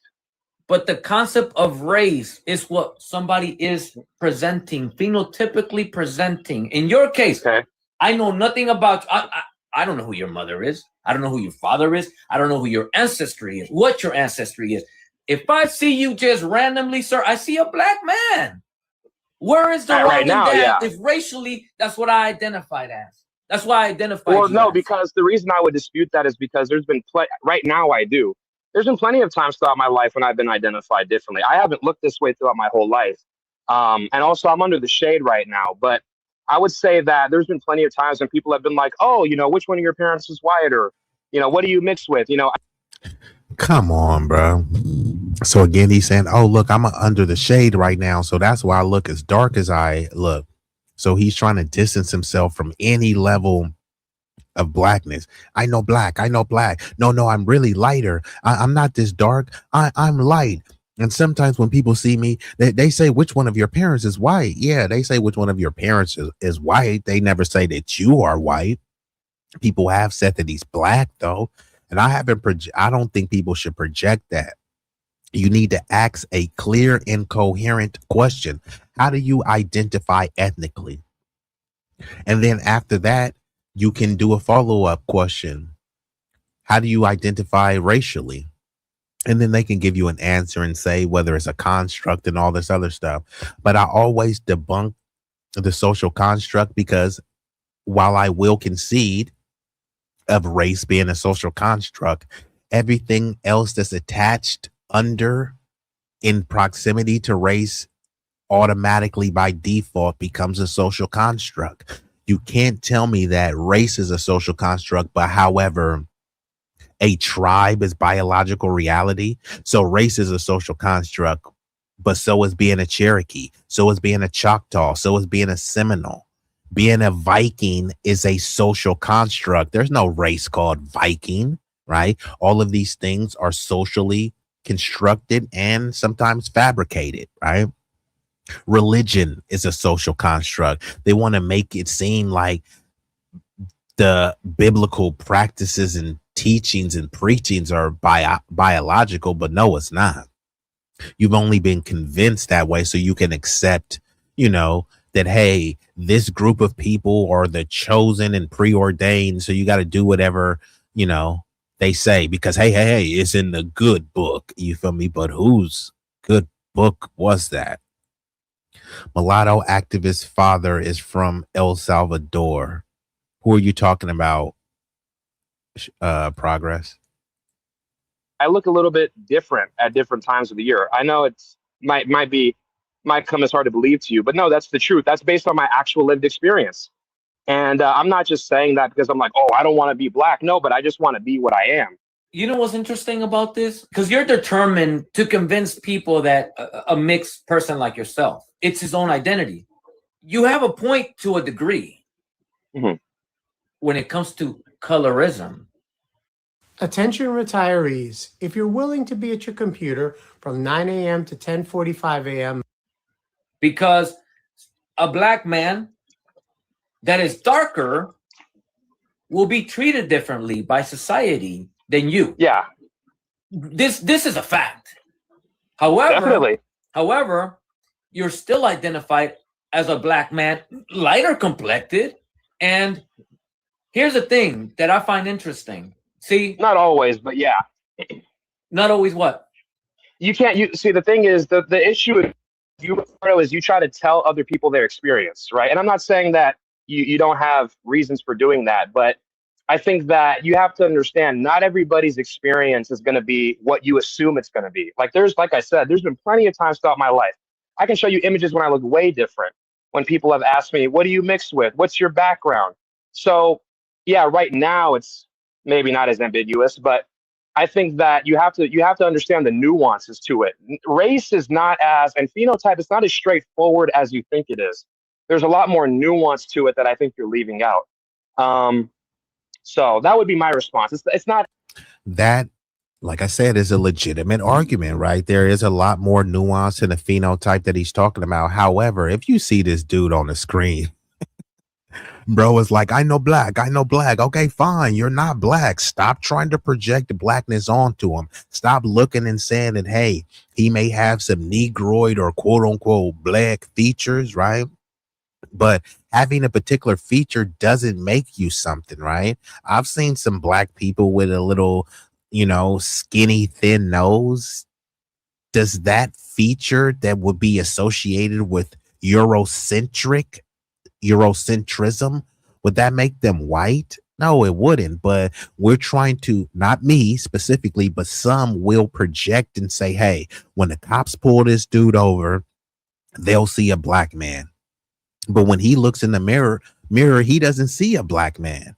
So ultimately, it's about how he identifies, not what the cop thinks when he gets pulled over. Now, reality will set in, like, hopefully he doesn't do any time, right? But if he gets locked up, the dubs, the whites gonna be like, bruh, can't sit here. You feel me? The Latinos gonna be like, can't sit here.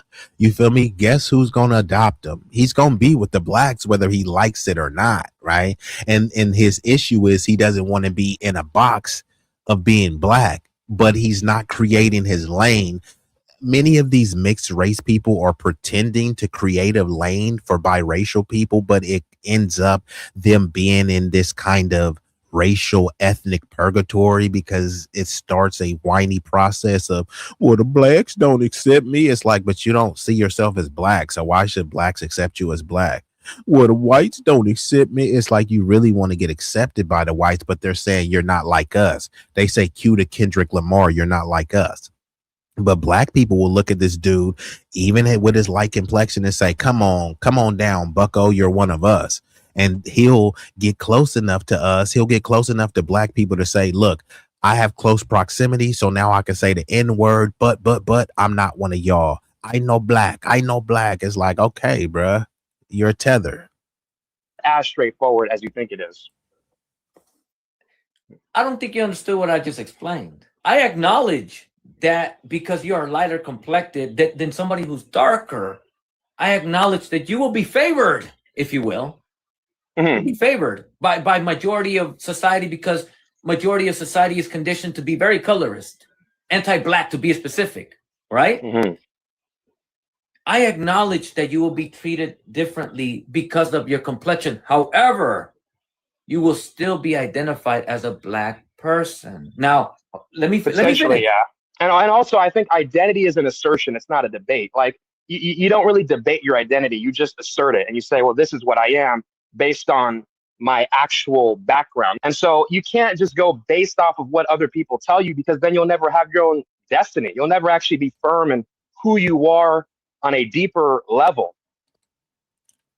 And I concur with that, right? Like, and this is why you got to stop debating people. When someone says, I know black, then you got to, all right, cool, you're not black. But then I also don't want to hear them, using the N word. I don't want to hear them talking about, well, black people, this is like, you're not black, bro. Go talk about what Latinos need to do. You're mixed race, right? Go talk about what mixed race people need to do. But unfortunately, what people do is, I'm mixed, I'm separate and apart, but black people this, and what about black on black crime and black fatherless homes? You're mixed, right? So what is the fatherless home rate in mixed race communities, right? Does anyone talking about mixed race on mixed race crime? Right? You're not black anymore. So why are you still whining about black people? And that's the game that many of these people play, unfortunately. And shout out Roger Meadows, bro. Where you been, bro? You're a little bit late, but I know that you got some other engagements. So I appreciate you sliding through. The East Coast finest, Mr. Nassau County. But hey, Roger, where Brooklyn at? And we got I Am Jolly Green says, then how come dark-skinned blacks come straight off the boat, get high-end jobs immediately without credentials? I don't know who and what you're talking about, I Am Jolly Green, because when you say someone get high-end jobs immediately without credentials, it's like, I could revisit that. Let me see. Hold on. Should I bring it up? Hold on. Let me see. Give me 1 second, y'all, because I might have to debunk this person in real time. So actually give me like 30 seconds. I'm gonna see if it's worth pulling it up. Okay, you said they get away with lying. Who is the they you're referring to? Like, be more specific. I Am Jolly Green. This is a space where we're about specificity. So we don't try to do the vague babble. When you say dark-skinned blacks, don't just call them blacks. And then if you are going to say blacks, put some respect on blackness, and you put an uppercase B. And are you even black? Because if you are, you would already know this. So put an uppercase B when you're speaking about black people. And not only that, call them what they are. If they're dark-skinned Nigerians, don't call them black. Call them what they are. Are they Nigerians? Are they Haitians? Are they Jamaican? Who are you talking about? Because there's a bunch of dark-skinned people that are considered black. Hence the term, I know black, to let you know that, yeah, I got dark skin, but I'm not black. So again, who are you talking about? You say you can't debunk shit because you don't work or see anything because you just sit online. So again, so now this person is getting hostile. You know what I mean? And it's funny. Think about how stupid this is. All you do is just sit online while you're sitting online. It's just like I said earlier. All y'all do is complain, and then you complain about someone complaining. So it's all good, bro. Like, I mean, we probably possibly, agreed with each other, but you came in like a whiny, moist, emotional maniac. So I am Jolly Green. I am Jolly, which, that's a very moist, sassy, effeminate name. So I hope that you are a woman. If you're a woman, it makes sense. If you're a woman, it makes sense. But hey, Jolly. You know what, nigga? You acting like a little bitch right now. You acting like a little bitch right now, nigga. Man, fuck that. I ain't letting that shit ride. Bitch, are you high? Are you high? Put the pipe down. Let's get back into it. Like when you try to pressure these Dominicans to say, you're just black, the reason they get so defensive about it is because on a deeper level, their identity is rooted in something different. And identity is how you locate yourself in the world. And so when you tell somebody they're just black, you're basically commandeering their identity away from who they actually are and moving it in a different direction, which is. I concur, which is why you have to ask people, how do they racially identify? And then ethnicity is apart from your racial classification, right? So we're not doing this flat blackness. We are all black. It's like, even if you are racially black, you're not a foundational black American freedman. And there's nothing wrong with that. It just means that there's ethnic distinctions. I want to be able to appreciate your culture rather than pretend as if it's a gumbo pot of culture and you just throw it all in and we're all the same. No, we're not. And shout out to Last Call, Mr. Midnight Soul, modding from an undisclosed location in Northern America. Now, I'm good for right now because, like I said, I don't mind the trolls or the contrarian views. Once it gets too disrespectful, then I will have to time them out. And then if it gets too disrespectful, then I will have to boot them. Not only that, many of these people are not intellectually formidable enough to challenge me, not just because I'm the smartest dude ever. It's just I've seen the pathetic comments that have come in, and many of them have just been incoherent babble and prattle. So let's get back into it. Why people kind of get sticky about that stuff. Collectively, the real reason why Dominicans say mean on black is because they're very anti-black. They have a very negative, collectively, they have a very negative opinion about Black Americans. We know this. I've had plenty of Dominicans that have come up here and expressed their views regarding Black Americans. Very negative opinion when it comes to Black Americans, and of course Haitians, but that's already a fact. Yeah, I mean, yeah. Mm-hmm. But that's neither here nor there. So. And this is why I want to say, this is why we're not doing the flat blackness and we all the same. It's like, no, actually we're not, you know what I mean? And similarities doesn't equate sameness. Similarities doesn't mean identical. Identical means the same. And how many times do I have to say an alligator and a crocodile are similar, but they're not the same? An orange and a grapefruit look similar, but they're not the same. A jaguar and a leopard look similar, but they are not the same. And it's okay. I'm not saying one or the other is better. I'm just saying that there are distinctions. So we have to stop pretending as if we don't know or we don't recognize these things. Imagine that Mexican talking about Dominicans' racist views. So, I mean, are they not, though? Not to say that, I mean, he does talk about the anti-blackness in Latin America. So if Mexico was part of Latin America, he's calling out all of Latin America, not just Dominicans. And rather than be defensive, I mean, is there any lie? Was there a lie that was told? If it was, tell me where's the lie? I mean, are you Dominicano? Do you consider yourself as black? Don't act like you never heard the I know black. You said Hispanics can't be racist in America if blacks can't. We have the same power dynamics in America. No, this is not quite true, right? They had Jim Crow, not this fake Juan Crow that they want to try to pretend. And then when you talk about Hispanics, who are you talking about? There's no race called Hispanic. There's no race called Latino. Many Hispanics are white, i.e. Cameron Diaz. Many of them have proximity to whiteness, right? So you said, oh, no, they can't be racist. Actually, they can. And whether they can be racist or not is like, I don't even need to get into that terminology. So let's just say I concede, right? They can't be racist. Fine. They can be anti-black. They are anti-black. So whether you want to use the term racist, bigoted, forget it.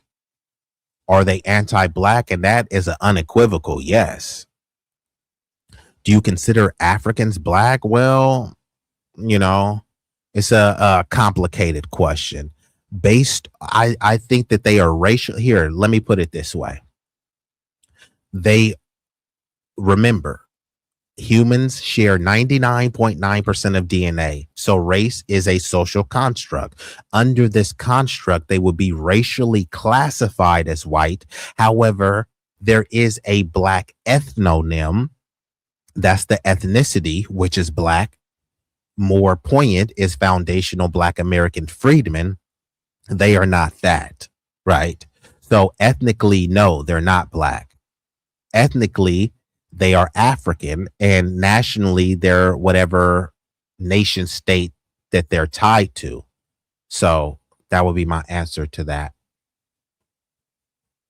So let me put this banner up, and then I want to talk about the treatment too, because when people try to say, hey, because one person has a drippity drop of quote unquote Negroid African / black ancestry, then suddenly we are black. It's like, yeah, we're not treated the same.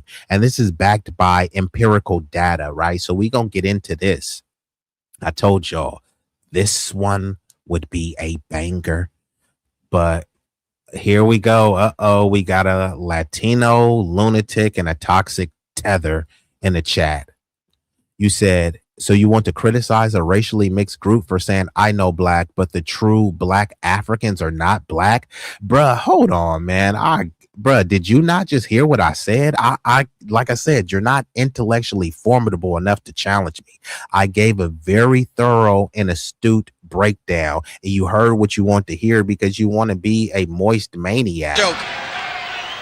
Who is this Rudy Poo? What? Ho, please. Nigga, please. Ho. Nigga, what? Nigga. Nigga, please. Nigga, please. What?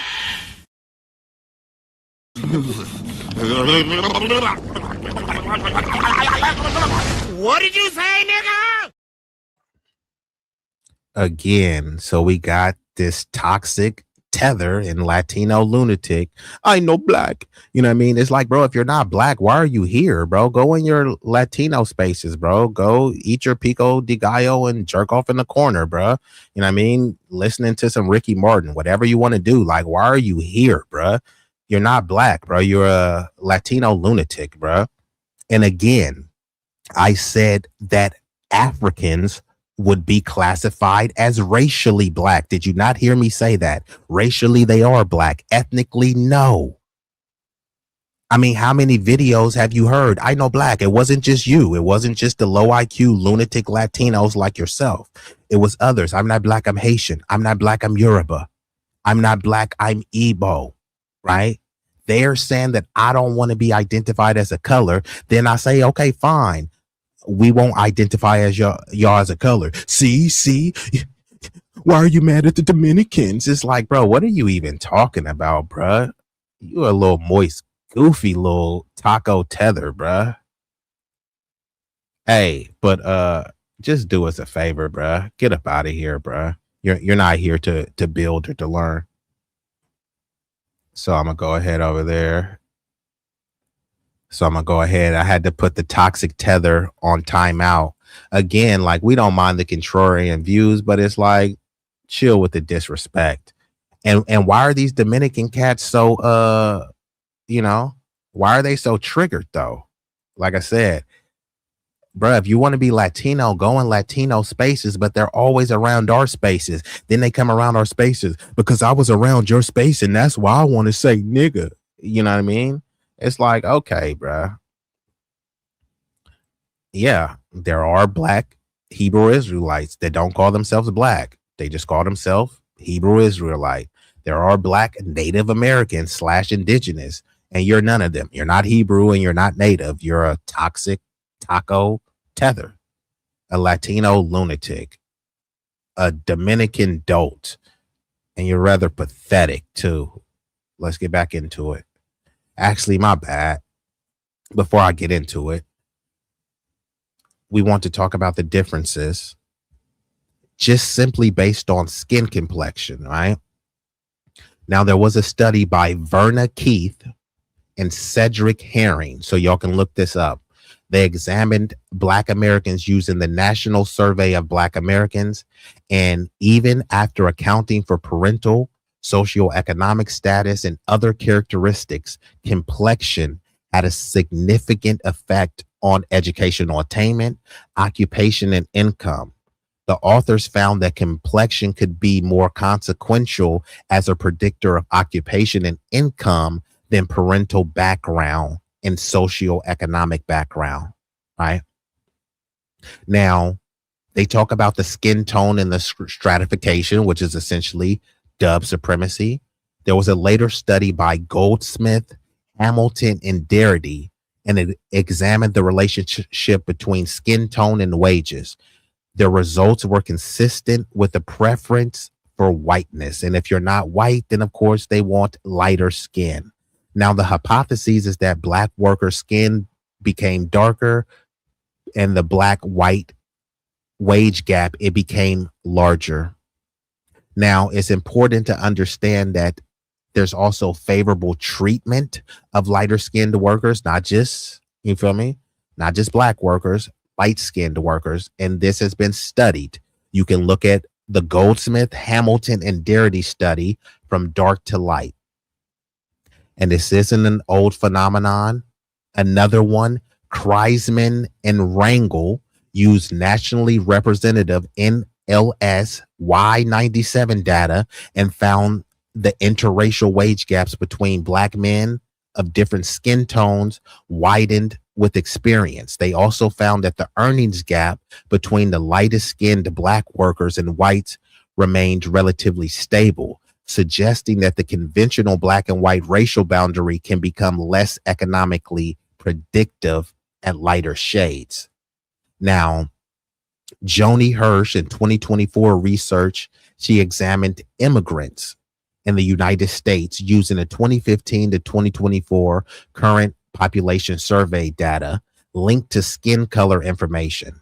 After controlling for extensive labor market characteristics and race ethnicity, darker skinned immigrants experienced a substantial earnings penalty.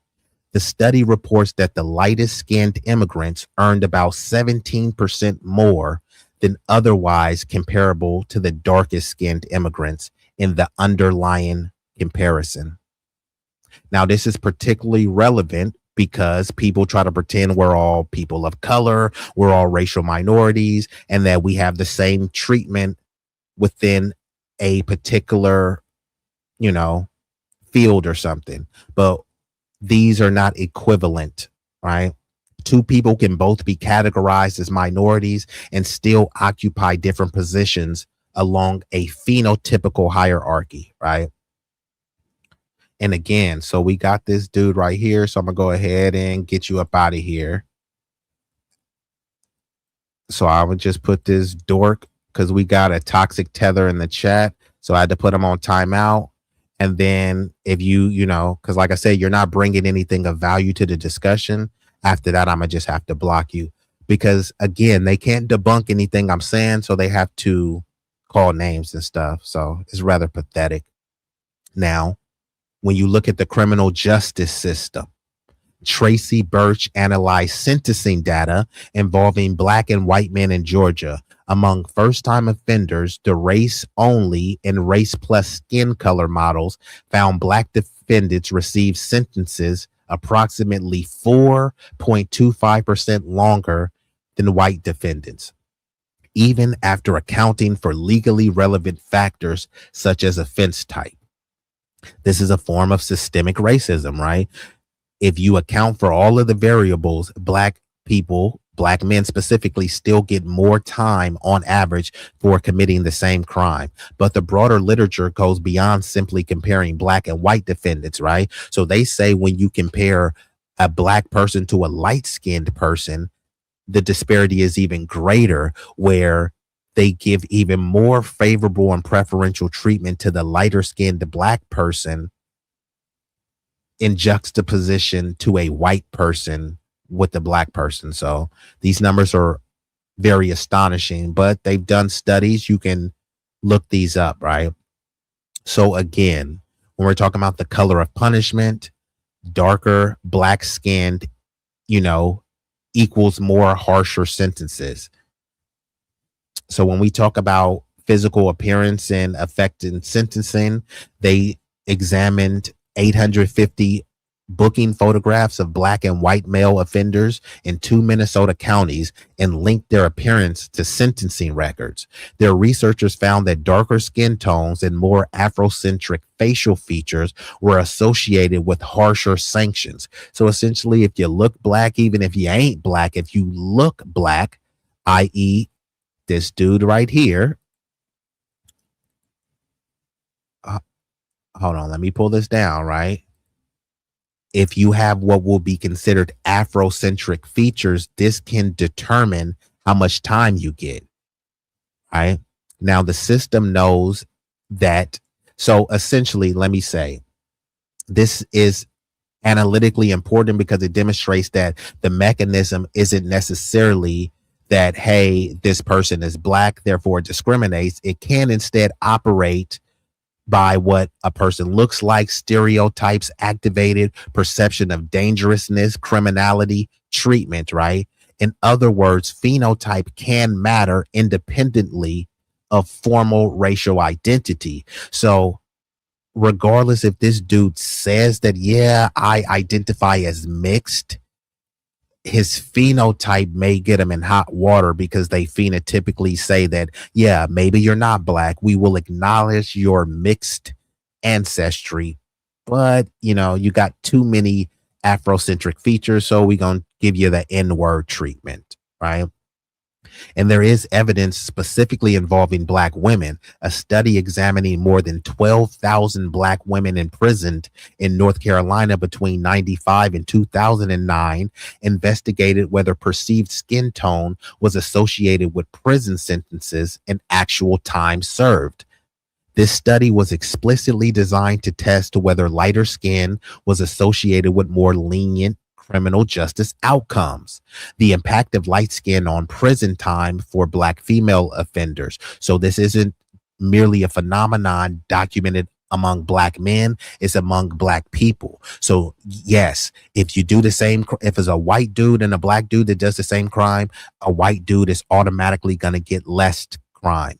If it's this light-skinned dude on the screen and a black dude who's dark-skinned named Tyrone is automatically going to get more time.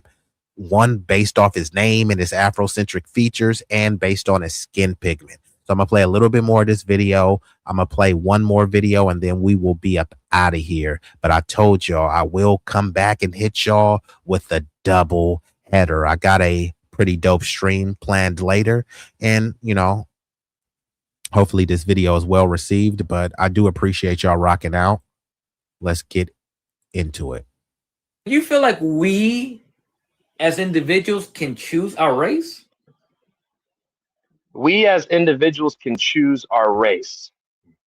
I think race is biological. I think race is based on genetics. I think that because I've taken my own genealogy and I know what it is. I don't want to publicize it. But yeah, I think if somebody is 40% black, 40% white, 20% indigenous, triracial, they're pardo, but they look more African. They're African features, I guess you could say. They have more discernible African features. I don't think it'd be fair to tell that person, well, you're just black. You know what I mean? I don't really think it operates like that. Do you think factory-built housing means compromising on space? Think again.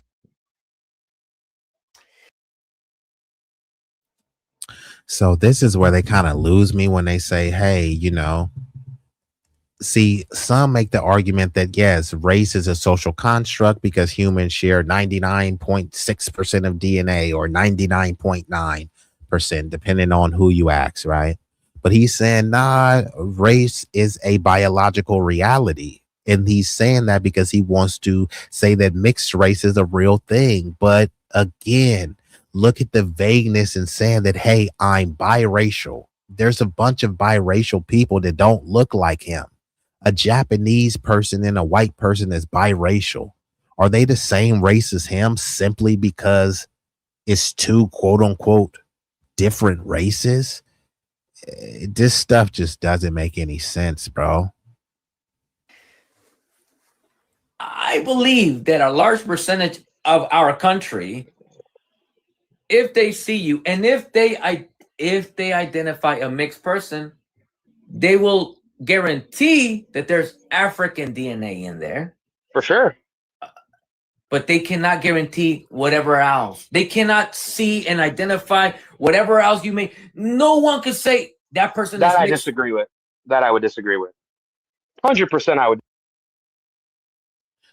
Yeah, and this is what I'm saying, bro. So again, look how vague this term is. I'm mixed race. Someone that's biracial is mixed race, and someone that's triracial is mixed race. So again, can triracial people classify as mixed? Well, technically they are mixed, right? And how technical do we want to get? Because technically we're all mixed. When they say do a DNA test, right? And the DNA test shows a mixture, right? But then if you have a mixture, they go off how you phenotypically present. Look at foundational Black Americans, right? They have a mixture of European ancestry, a mixture of indigenous, a mixture of African ancestry, right? But you can't rely on the mixture. You have to call yourself what? One generic African, one generic Negro or something like that, right? So literally we all have a mixture of something, but we can't all call ourselves mixed. Why not? If we all have a mix. So you have to draw a line in the sand and say, yeah, I may have a mixture, but this is how I identify. That's why it just keeps going back to your autonomy and intellectual sovereignty. Yeah, I appreciate you, bro, for sliding through. So salute to Mr. FMA Progress. But let me play a little bit more and then I'm going to pivot to the next one. Disagree with that.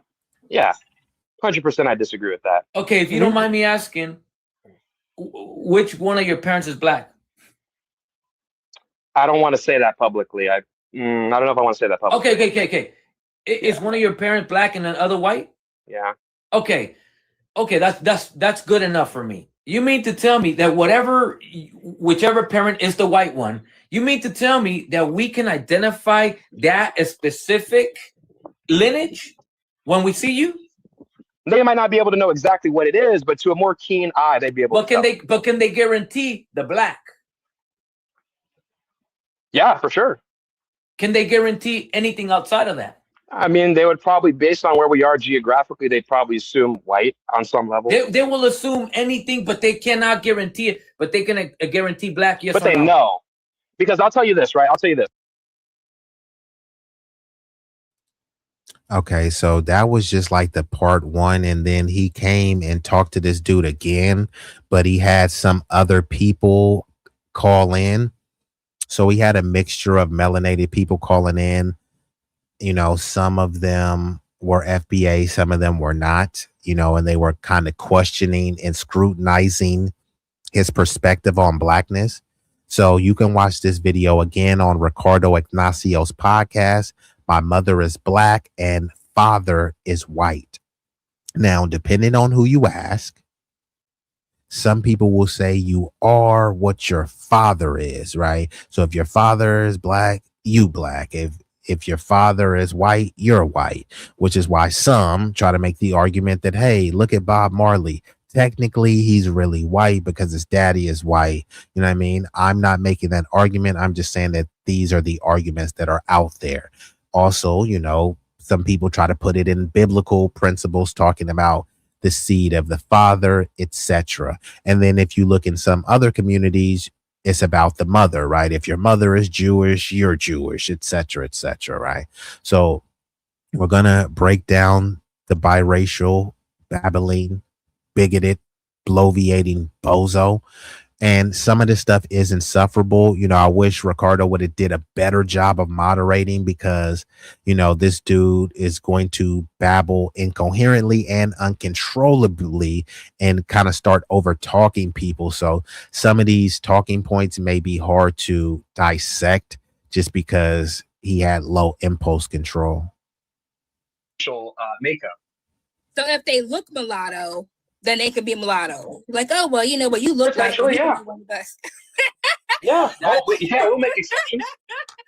How am I going to identify you as a group? If I'm like, okay, well, you know what he looks like? Because some mulattoes don't look mulatto. Some people, they don't look as mulatto as others, if you will. So then are they still part of the group if they don't look as mulatto as you? Well, you know, you want a kind of a sense of homogeneity, ideally, but you know, so there could be people. No, I'm saying you want to aim for homogeneity, you know, for reasons I think are obvious, but technically they're not us. You know, they're just not us. It is what it is. They're not us. They can't be us, and that's okay. But we can make exceptions. Let's say we had a culture, hypothetically, if they wanted to marry in, if they wanted to adopt our traditions, adopt our ways, adopt our culture, there have to be kind of a process by which they work their way into the group. It wouldn't just be like, you know, we're going to bring you in, you know, because you're 75% white or 75% black. To me, that's like kind of defeats the whole purpose. You want to have a sense of homogeneity. If a person looks too much like Rebecca, that's just not mulatto no more. Even if you by genealogy you are a mulatto to you, as long as they're not what I said. As long as they don't look too much like that way. Rebecca. No.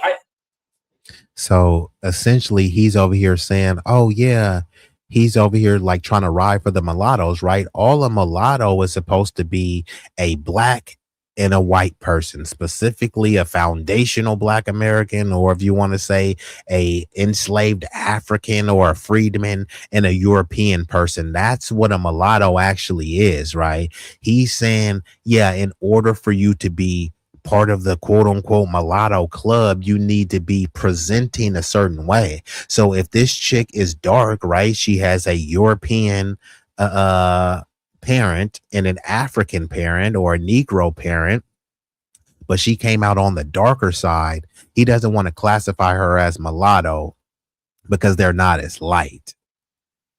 See, that's one thing about many of these kind of biracial bigots, is that they want to try to pretend as if they're victims and they were attacked by the black community, but the black community accepted them.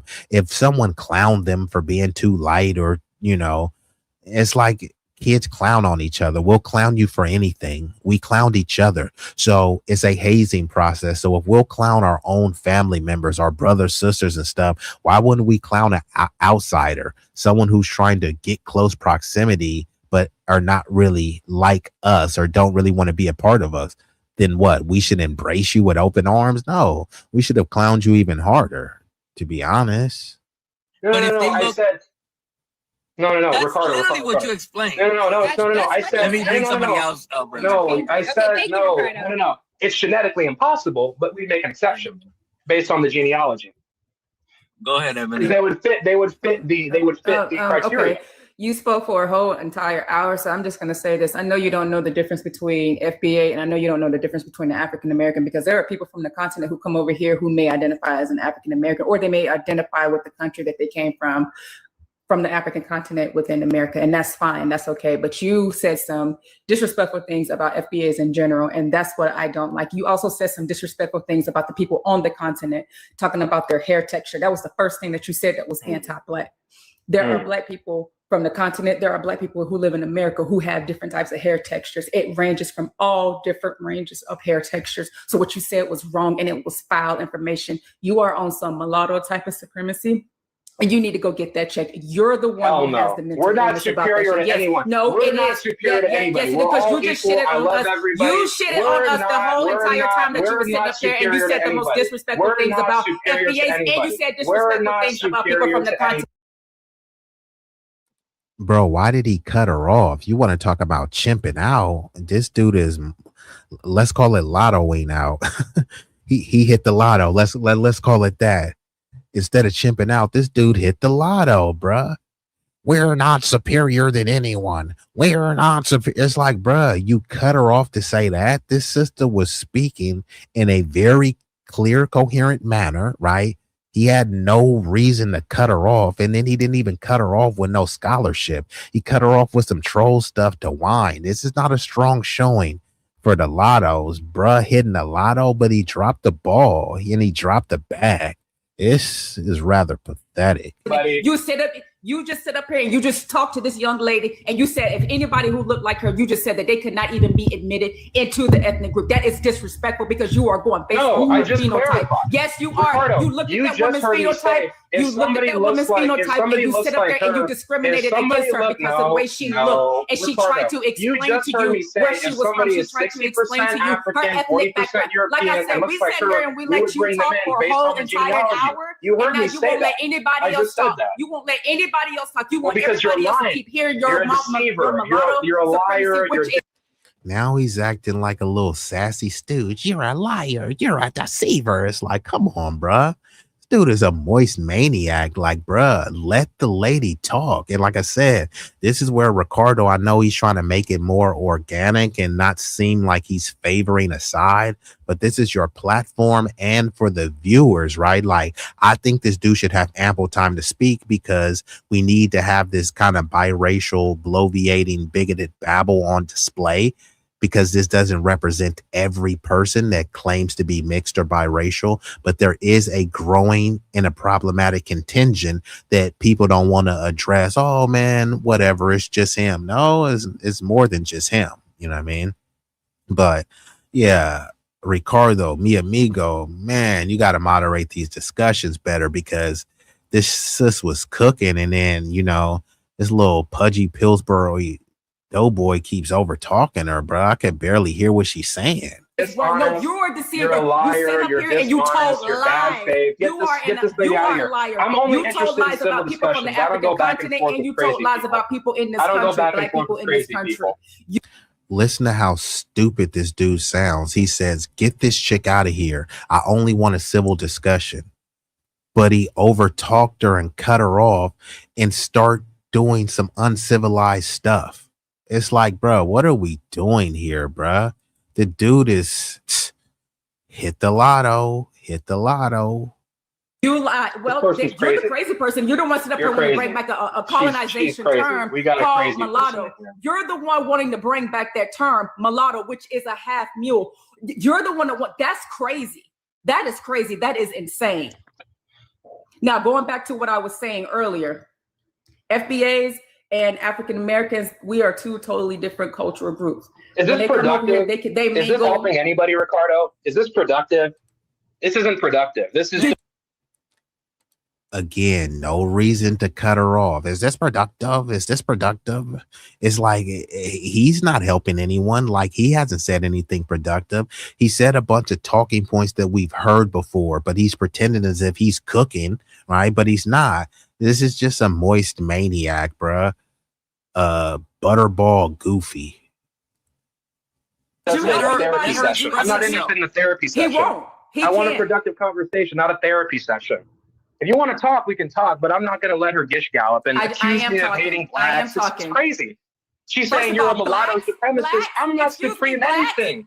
I am not. We're all part of the brotherhood of man. At the end of that, you can't even say black people. You call us blacks. Are you serious? You call us blacks? I don't understand. Like, this woman needs help. You can't she even seems, say black people. I don't know if this is like Afrocentric or what's going on here. Or she's like anti-mulatto. He said what about anti-mulatto hate? What happened? You can't even say black people. At least I can call you a person. You can't even refer. So again, this dude on the screen said that black people, because he doesn't consider himself black, even though he has a black parent, he considers himself mulatto. And he said that black people have a victim mindset. Mind you, that this person, his daddy is white and he grew up around mostly white people. So most of his friends were white. He grew up in a white environment, going to white schools. So this has shaped his identity, right? And he said, no, I don't hate black people, but he only has vitriol and disdain towards black people, and he has nothing to say about, you know, his white daddy, you know. So when it comes to the dub supremacy and white supremacy, he doesn't just butt kiss, he crack licks. He spreads the cheeks apart and licks up and down and all around. That's how pathetic this dude is. And again, he's a low impulse control lunatic and loser. But let's get back into it.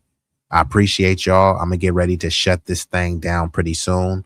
So please hit the like button for your boy, share me, tell a friend to tell a friend. And you know, if you are able to, feel free to make a financial contribution. Let's talk about mixed hate. Let's talk about mulattophobia. I don't want. You're not. Why is there so much hate towards mulattoes? Your mom is white. Did y'all hear that? Bro said, let's talk about mulattophobia. Huh? What? Hope, please. Nigga, please. Hope. Nigga, what? Nigga. Nigga, please. Nigga, please. What? The same dude that said black people have a victim mindset. Now he's saying that mulattoes are being attacked by who? This is wild, bruh. And if you don't want to, your dad is white. Why is there so much hate and hostility towards us? Refer to yourself as black. That's fine. But don't get on here and disrespect black people in America, and don't disrespect black people on the continent, and don't you disrespect black people in the Caribbean. That's all you want to sit up there and do. And you want to sit up there and you want to disrespect black people because you want people to know that you are different from somebody who is monoracial black, and that's on you. That's not my demeanor. That's not my disposition. Up there I'm not interested in that. People who are monoracial black, that is fine. You should be Keep proud to be doing that, black. but you would not sit up here and spew misinformation because that is what you're doing. You're giving misinformation and disinformation, and you sit up there and you just. Again, so he's lying. His low impulse control. He's over here. I never spread hate. You just spreaded a bunch of bigoted lies and narratives about black people. And mind you, this dude has a black parent, but don't try to project the blackness onto him. Don't look at this dude and say, if the cops pull him over, they gonna see a black man. Well, when he looks in the mirror, he doesn't see a black man. He sees a white dude because his daddy is white. And since his pappy won't accept him as white, he just accepts him as his son. His white dad doesn't even think that he's white, but he wants the world to see him as something other than that, right? He wants the world to see him as a different race from his dad and his mom, right? Because he's saying he's not white, he's not black, I'm mulatto, but your dad is not mulatto. Your dad is white and your mom is quote unquote black. We don't know if she's African, Caribbean, or foundational. I'm gonna go on a limb and say she's not foundational. Sounds like, unfortunately, his mom could have been a suspected tether, a suspected bed wench, because, you know, there's a lot of hatred. I can't say it's self-hate because remember, he's not black, so he doesn't see himself as black. So it's not self-hate. It's just some biracial bozo bigot babble. That's all this is.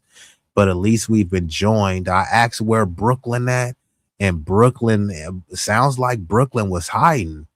Cause my boy Cloudness, hey bruh, where the hell you been, brody? Cloudness, you coming in late, bruh. And to be real, Cloudness, you know what I'm saying? I don't like that shit. For sure. Nope. I don't like that you came in late, bruh.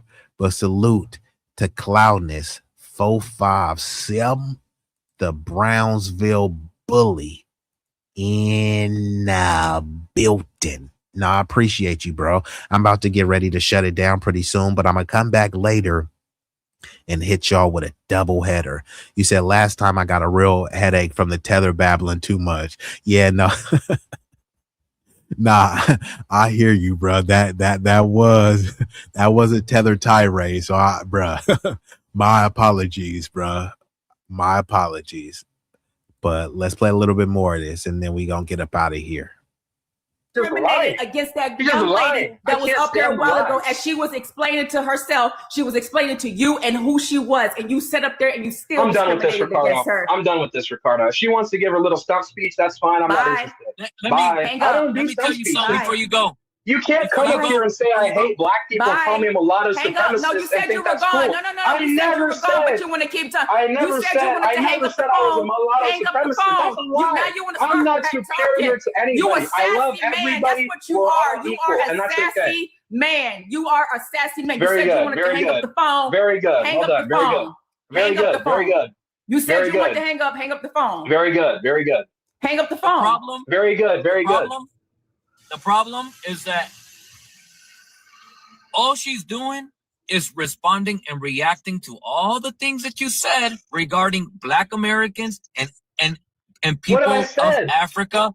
See, that's the problem. They're more disrespectful to Africa than me. FBAs, I love Africa and Africans. I have African supporters.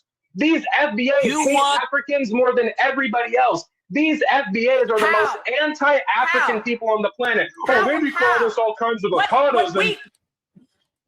Now he's lying. It's like, bro, you ain't FBA, so how are you trying to speak on a FBAs hate African, bro? You hate that you have a drop of melanin. You hate that you have a drop of Negroid, bro. Nobody hates Africans, bro. All we're saying is that we're not continental or cultural Africans. That's it. Nobody is saying, no one hates Africans more than the African tethers that fled Africa. Africans right now on the continent of Africa are beating each other over the head with bushmeat bones and bamboo sticks. Some, not all, right, are doing that. If you look at Sudan is in Africa. Why do they we want to be called South Sudan? Why? It's the same country. They can't even get along. The same country can't get along so much that they want to divide the country into Sudan and South Sudan. Burkina Faso, Mali, and Niger, right? They're coming together to create AES, right? But then ECOWAS is trying to work with the Western powers to invade these places. Ghanaians are kicking Nigerians out. South Africans are kicking Nigerians out, right? This is all happening in Mama Africa. This is not to disparage, demean, or ridicule anyone. I'm just saying, where's the lie? If you want Pan-Africanism, go practice it in Africa, right? Do you want Pan-Africanism or pan pizza, right? Because you can eat pan pizza anywhere. But if you want to unite Africa, you need to be doing it in Africa. Oh my goodness. Again, we got another toxic tether in the building. FBA are the most anti-African people on the planet. Yeah, just because someone said that doesn't make it true. Again, no one hates Africa more than the toxic tethers that are fleeing Africa. They're not stand to fight. They're not stand to clean up anything. They're not stand to ensure that many people are not defecating in the streets so that they don't have turd water to drink out of and bathe, right? Instead, they want to come here and say, I got a degree, right? Then when Trump calls their countries S-hole countries, many of them agree with Trump. So they agree with Trump that called their nations sugar honey iced tea holes, but then they're mad at FBA. He called me a tether, right? So what is worse, a sitting president calling your homeland a shithole, or someone calling you a tether based on your behavior trying to undermine the foundational population? Those two are not even equivalent. It's stupid hot in Texas. I try to stay cool in the heat. It's 100. Dang, hey, let me know when it's cool to visit Texas. Tell me when it's not too hot and tell me when it ain't no tornadoes. I'm gonna have to come pull up on you, doggy. You feel me? You gonna show me around, Cloudness, or what, bruh? Don't have me stranded in Texas, my brother. Don't have me stranded. But salute to the Brody Cloudness. I'm gonna play a little bit more and then we gonna get up out of here because looks like the toxic tethers are, you know, becoming insufferable. I'm not no generic African. I'm not no standard white African. supremacists haven't done. What? You guys hate What Africans. have we You done? don't even want to be identified as How African. do we hate them? How do we hate them? Because we stand up to people who disrespect us. These That's African, hate. That's these hate. the You're saying FBAs that's are hate. curious You're talking people, about man. people who come from the Ricardo, continent. you who come said over earlier. here and You said earlier that they don't want to be people in this identified country. as That's African what you're talking because about. of some You're not talking about a historical representative experiences. of They people want to who call are themselves coming Hebrew from the African Israelites. They continent want to call because the people themselves who are coming Jews. from the They want African to call continent are themselves not like Indians. that. They want So to call you are themselves lying. Olmecs. That is They want to another call lie themselves that you all kinds of told. names. You told Crazy. another It's lie. crazy. You set up here and You guys hate on have Africans you every just day. curate all type of information on your FYP. You I don't love find this. any Hey, information all the that's black people out there, I love you guys. You don't There's find no any hate. There's no. information that I'm is not a positive. supremacist. Nothing I that's reject positive. All you want to talk supremacy. about I is reject any FBAs is racial negative hatred. towards I Africans. believe everybody is Bullshit. equal. I believe everybody is Bullshit. equal under God. I love everybody. Again, why is he over talking her just to like babble? I love everyone. I believe in this. I believe in that. It's like, bro, stop chimping out, bro. And this is what I call hit the lotto because it's a mulatto. And I'm just saying that this is a mulatto chimp out. That's all this is, bro. Like, compose yourself, right? He keeps saying the blacks do this and the black criminality and black fatherless homes because that's what he was on. He was talking about what about black on black crime? Well, what about it? You're not black. You're a toxic mulatto maniac and moron, bro. Worry about the mulatto community. And this is what's very pathetic about people that identify as mixed. They have no business of their own because they want to be like, hey, we want to be identified as our own racial group, our own ethnicity, but they don't stand on anything for their own.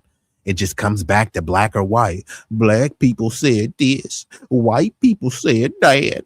You heard him talk about mulatto phobia? Like, come on, bruh. Have anyone ever heard that term? He said that blacks play the victim card. But then now he's playing the mulatto victim card. But it's supposed to be different when he does it because he's light-skinned. Again, a light-skinned, low IQ lunatic. There's no hate. I love everybody. No, you don't. Not what you just said to this young lady who up on this panel. No, you don't. You set up here and you discriminated against that young lady. You're doing it. Okay, Cloudness says the best time to visit Texas is during December, January, and February when the weather is good. Okay, I'm going to slide out there. You got me, Cloudness? You feel me? You going to be my tour guide or what? You feel me? I might pull up. You feel me? I know you out in the A. You feel me? Austin. But, you know, I got folks in the DH Dub and H-Town. You feel me? But salute to all my Texas family. And I know that Cloudness is a NYC, you feel me, at heart, but you know, he's just a Texas resident. But I got any Texans in the chat, salute, because I do know some people that are in H-Town, the DH Dub, and I think like Lubbock or something like that. But yeah, salute to the Brody. You're doing it to me, and now you're just lying about what we do towards Africans on the continent. You are a liar. When they can't debate the genealogy, they just accuse you of being racist. That's all they do. And this is exactly why people are getting fed up. Because when we say, hey, black people do this and that, when I say we want to be identified as mulatto, when I say we want to respect as biracial, the first thing they do when they can't argue is they say, you're a white supremacist, you're a mulatto supremacist. It's the same thing. I don't think I'm superior to anybody. I never said I was supreme. I'm not superior to anybody. I'm not superior to anybody. I'm not superior to anybody. I never said I was superior. I never said I was superior. Does not agree with you. You get pissed off with that. Okay. A while ago, you just wanted to hang up the phone, but you're still on the phone though. And then you just sit up here and you just disrespect the FBAs, and you lied on the people about on the African continent.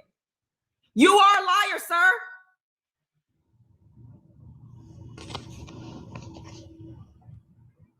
The problem, mulatto, is that you are not okay with people reacting and responding to your disrespect, and you also want to police You want to police the way they feel about the way you make them feel when you disrespect them. That's not.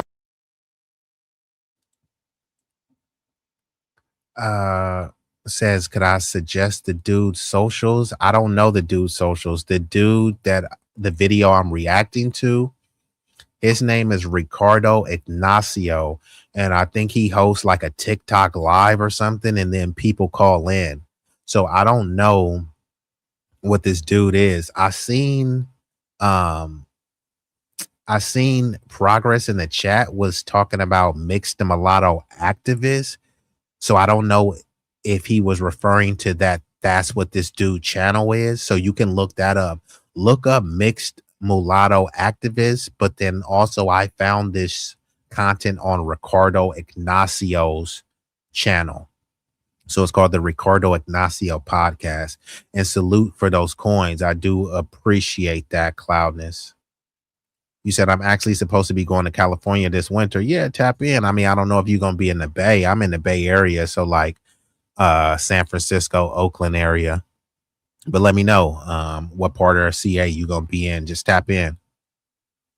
So I'm going to play a little bit more of this and then I will be ready to shut her down. Mulatto hate?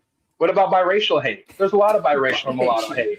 Don't nobody hate you. Ain't nobody doing what about nothing biracial to you hate? that Mulatto white hate. people. What have black people done to you? You're a mixed breed. You diluted what your have black people done to you that white people are not? So again, he's saying, what? Remember earlier, he was saying, what about black on black crime? What about fatherless homes? Right? He was crying and whining, right? Now he's saying, what about mulatto phobia? Right? So he's pretending as if biracials are receiving a bunch of hatred simply because they're biracial. But I've already did just a very brief breakdown of how they receive preferential treatment just based on their lighter skin. Now they won't receive white privilege, but they will receive light-skinned privilege, which is juxtaposed to how they will treat a darker skinned black person or a melanated individual. So, I mean, show me the history of mulattoes being lynched. Show me the history of mulattoes being redlined. If that happened to them, it wasn't because they were identified as mulatto. It's because they were identified as being black. But remember, he doesn't want to identify as black. Mixed. Okay, fine. Stop talking about black people, bro. We don't want to hear, from your toxic tether mouth, bro. What have they done? They not like us. What Ain't about nobody erasing you. You're erasing yourself. You are erasing yourself. You got all this anger directed towards black people, but your anger ain't directed towards them folks. But you mad at us. Everybody. You mad at us. But you not mad at the white tea people. You not mad at the white tea people for colonizing your ass. But you mad at us. You mad at the black people. You mad at us. We didn't do a damn thing to you. So again, he's saying white people created this whole mess. It's not black people's fault, but you keep blaming black people. He keeps talking about what about black on black crime?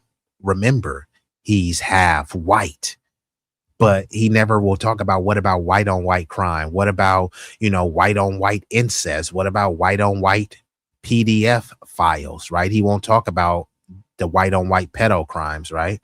But he will talk about black people and black fatherless homes. Okay, fine. Let's talk about the black fatherless home, but let's talk about the school shooters who grew up in a 2-parent household. I mean, what's worse? A black kid growing up in a fatherless home around dilapidated buildings with poorly funded educational institutions, and this person leads a life of crime. Yeah, that's horrible. I wish it didn't happen. I wish those circumstances didn't play out like that, but you can understand that, right? You see, well, he didn't have a father around. Well, these buildings were dilapidated. Well, he didn't get a good education, right? It's not an excuse, but it is an explanation.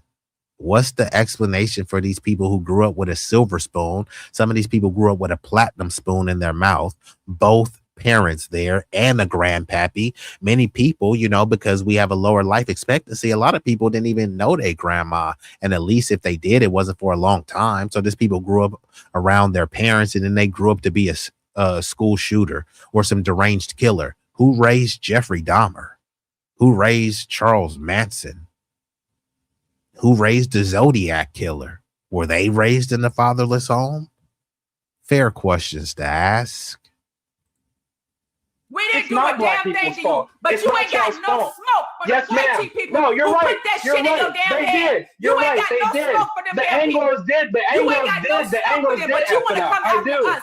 I do. I agree with you. You need to But direct in your anger towards 2026, some the folks because Anglos we are ain't not. got The nothing to Anglos do are not with it. trying to gaslight me. The You need to Anglos go are not talk to your complaining damn about mama. mulatto. That's who Not you in need to go talk to. 2026. Go So talk all I'm to your saying is there mother. needs to be some Go respect. talk to your Some mother and respect, stop some taking it out on reciprocity. other black What about people the because you sitting anti-biracial up hate? here What mad about at the all black anti-mulatto people. hate? What You about the mad at ain't nobody anti-biracial hate, anti nothing. anti-mulatto hate? Ain't Oh, no yes, y'all anti. There's are. no Yes, such you thing. guys are. You made Look at that this up. light skin. Look at There's this no soft such ass thing light as skin. that. You guys have There's no such anti-mulatto thing hate as that. too. So give me a There's no break. I such don't thing want as to hear this. anti-mulatto hate. So he's saying because people are saying things like light skin energy or look at this soft light skin dude. It's like, nah, bro. Somebody is saying you're a softie because you're a softie. You're not a softie because you're light skinned. Like some people say, hey, you don't want to fight that light skinned nigga in the hood because that light skinned nigga in the hood, they grew up facing the brunt of all those light skinned jokes. So the light skinned cats from the soil, from the hood, like if you meet a Deshaun from the hood, or you meet a light skinned Jamal from the hood, or a light skinned Maurice, bro might put hands on you. You think, oh, look at this light skinned dude. Yeah, not all light skin is created equal, right? There's a difference between light skinned Dante and light skinned Duncan Penderhughes, right? Light skinned Dante Jenkins versus light skinned Duncan Penderhughes, right? There's a difference, right? You know what I mean? So he's over here trying to make it seem like because someone ridiculed some light-skinned people that somehow that's anti-mulatto hate. Like, bruh, most light-skinned people don't even call themselves mulatto. And there is a difference between being a light-skinned black person and a biracial person. There's light-skinned people who have two black parents, but they're light skinned. And then there are biracial people who have lighter skinned, but they don't necessarily identify as black. They may identify as mixed, etc. And then based on their light skin, they'll say, I have light skin, but people is like, bruh, you confusing because we thought you was quote unquote black. And then they say, no, don't call me black. I'm mixed. It just goes back and forth. And then you got people like this, buck broken biracial bozo at the bottom, saying I'm not black, I'm mulatto, which is fine, bro. Just stay out of black business. There's no such thing as anti-movement. Y'all sit there and y'all get together and y'all cry about shit that happened 20 years ago. You get mad because somebody sit up there and picked on you 20 years ago, and then you want to take that to heart and say, y'all discriminating against us. There's no such thing as a person being light-skinned. Why is she so mad? That is called, that is not colorism. I never said it was there you go. colorism. I said it was hate. I never said it was colorism. I said it was hate. Keep saying the anti-blackness. That's what When you did I said say I about was the other young anti-black? lady that was up there. I The didn't say only reason anything why you saying that anti-black. is because I'm a black She's woman. crazy. The only reason why. And he didn't catch it is because he said, there she goes being angry again, leaning into the tropes of the angry black woman. And what some people try to do is they try to troll you and they think that I'm trolling you with class because they smile. Dude, why are you so triggered? Why are you getting angry, bro? Like they say stuff that, get you angry. And then if you raise your voice, not because you're angry, it's just because you're disappointed, you're disgusted, and you may be impassioned when you're making a point. Dude, you're triggered, right? Like they'll purposely try to trigger you. And then if you do get triggered, see, why are you triggered, bro? Like, no, why were you trying to trigger me? And sometimes people are not actually triggered. They're responding to you in a vociferous, in a vehement way, so that they don't get triggered. And on top of that, it's like, bruh, if you said some foul stuff, yeah, I may get triggered. And now I'm triggered to a level that I need to check you. You feel me? And you better check yourself before you get wrecked. You may not wreck yourself, personally, but you will get wrecked by somebody that checks you. Just saying. I'm saying that because I'm a black woman and I'm passionate about what I'm talking about. She's crazy. That's the only reason why you're saying I'm mad and I'm crazy, because I am a black woman and I am passionate about what I am talking about. Insane person. You're delusional too for wanting to bring back a colonization term. I'm not the one that wants to do that. You're the one that wants to do that. Colonization. The word black. You're the one that wants to do that. The word black. Your whole line is colonization, and then on top of that, you want to bring back a colonization Why don't you guys make up a term. new term? You guys are You talking mad about at your mama? I don't know call why you yourselves mad at me. coppers. Go call your The mom an word idiot. black You is a calling me an idiot. colonization Go call term. your The word mom an black idiot came from and go call your colonization. What dad are an you idiot. talking about? Because this The is word what they Nigerian produce. came This from is what they colonization. The produce. word And you're Kenyan the came one from that's calling colonization. me All an these idiot. terms come from You're the colonization. one that is What are you colonized, talking sir. about? That's You not are me. high out You're of your the one mind. that want to sit You up are here and crazy. you want to You raise know up and black big up a people were called colonization Negro. term. Black people were called You're the Negro one that before want to the keep Black doing Power the movement. Then they reclaimed the word black. So here we have another low IQ maniac and a moron, and they never show their face. That's why at least I respect Progress. Progress shows his face, comes up, and stands on business for his mixed heritage. This person, I guess you think that white people are the only ones that could get wrecked. Literally, no one was talking about white people because the dude I was referring to is not white. He's literally a person that identifies as mixed. So this is where these people have this main character syndrome where no one is talking about whites and they're saying, dude, white people are victims, bro. Like nobody even said anything about white people. The conversation is literally about black people and mixed people. No one is talking about white people. So it's like, come on, bruh. Hey, if you gonna come in here babbling and whining incoherently, Do me a favor, please. Get out of here. Get out of here, man. Shit, I'm saying. I'm just saying, once you hear it, it's already too late. It's like, bro, you're a coward, bro. You won't even show your face. Look at your name, Mike S6H3Q. It's like, come on, bro. You're trying to make these veiled threats, but you're a pathetic nincompoop, a Nimrod and a nitwit, bruh. So like, come on, bro. You're not scaring anyone. You're not tough.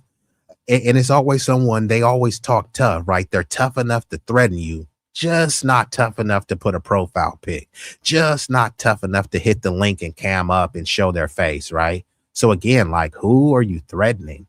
No one was talking about white people, but here you have this Mayo maniac coming over here to threaten black people because of reasons. You have no reason to threaten black people. It's just you're looking for a reason to harm a black person. Just get out of here, you sick, disgusting Mayo mutant and maniac. The word black used to be offensive. Now and there's still black people who don't like the word black. never Do I was hear offensive. anybody complaining Shut about up. that? No, The word no, black never was nobody's offensive. We complaining were about always that. black and proud. Hell, James Brown made a That's song not about I'm black and true. I'm That's proud. not true. So stop That's that. not true. And he's trying to say, yeah, there are pockets of people that say, why y'all call yourselves black? Black is just a color, right? There were toxic people of other backgrounds that were trying to push that on us. But for us, we were always cool with being called black. Historically black colleges, Black History Month, black this, black that. We were okay with blackness. It's just other people that tried to come out and do an identity imposition, wanting us to call ourselves generic Africans and things like that. So my family, we've always leaned on and leaned into blackness. Oh, that's not true. That's not true. That is not true. Your They lies were got called lies. Negroes. Your lies And got Negro lies, was sir. considered You a can't even respectable, keep up with your own dignified lies. word in Your the 40s and lies got 30s and lies. 20s. It was Negro. They didn't use the word black. Black guys Black were people in the have 50s and always been 60s. creative, and black people have always been So creative. you guys can And take we it back. Again, so this dude is not black, but yet he's trying to argue about, what black people want to be called and what they didn't like and all this stuff. Like, how would you know? Oh, well, my mama is black. Yeah, but you're not black. So you can't truly speak from experience. You're from an outside observer. So, your assertions and assumptions could only go so far. Now, this dude goes on and continues to babble incoherently, but, I'm going to go ahead and shut it down there. And depending on how well received this video is, I may come back and do an extended version touching on some other aspects of, this specific issue and mentality. But I do appreciate y'all rocking out with me. I thought that this has been a fruitful stream. And this person said, hold on, because so I know this person's been trolling, but they have been rocking around. So I do appreciate you, Yeshua, even though you have been babbling incoherently, right? You have been doing some, toxic tethering, but I appreciate it. You said all of you support the military actively destabilizing each and every nation on this planet that is melanated. What are we talking about? Who raised Psycho Lloyd Austin or Michael Langley? Again, so why are you only pointing out the quote unquote black people, right? Those black people are just following orders. So he goes on to try to blame the military. The military is not run by black people, right? They'll put a token black in a position that has to answer to white people. So it's like, look, the blacks are running it. No, they're not. They're in a token position that they have to answer to someone else. And rather than talking about the system in its whole and talk about the people who actually run the system, you want to single out, hey, what about the blacks though? It's like, come on, bro. Just stop whining.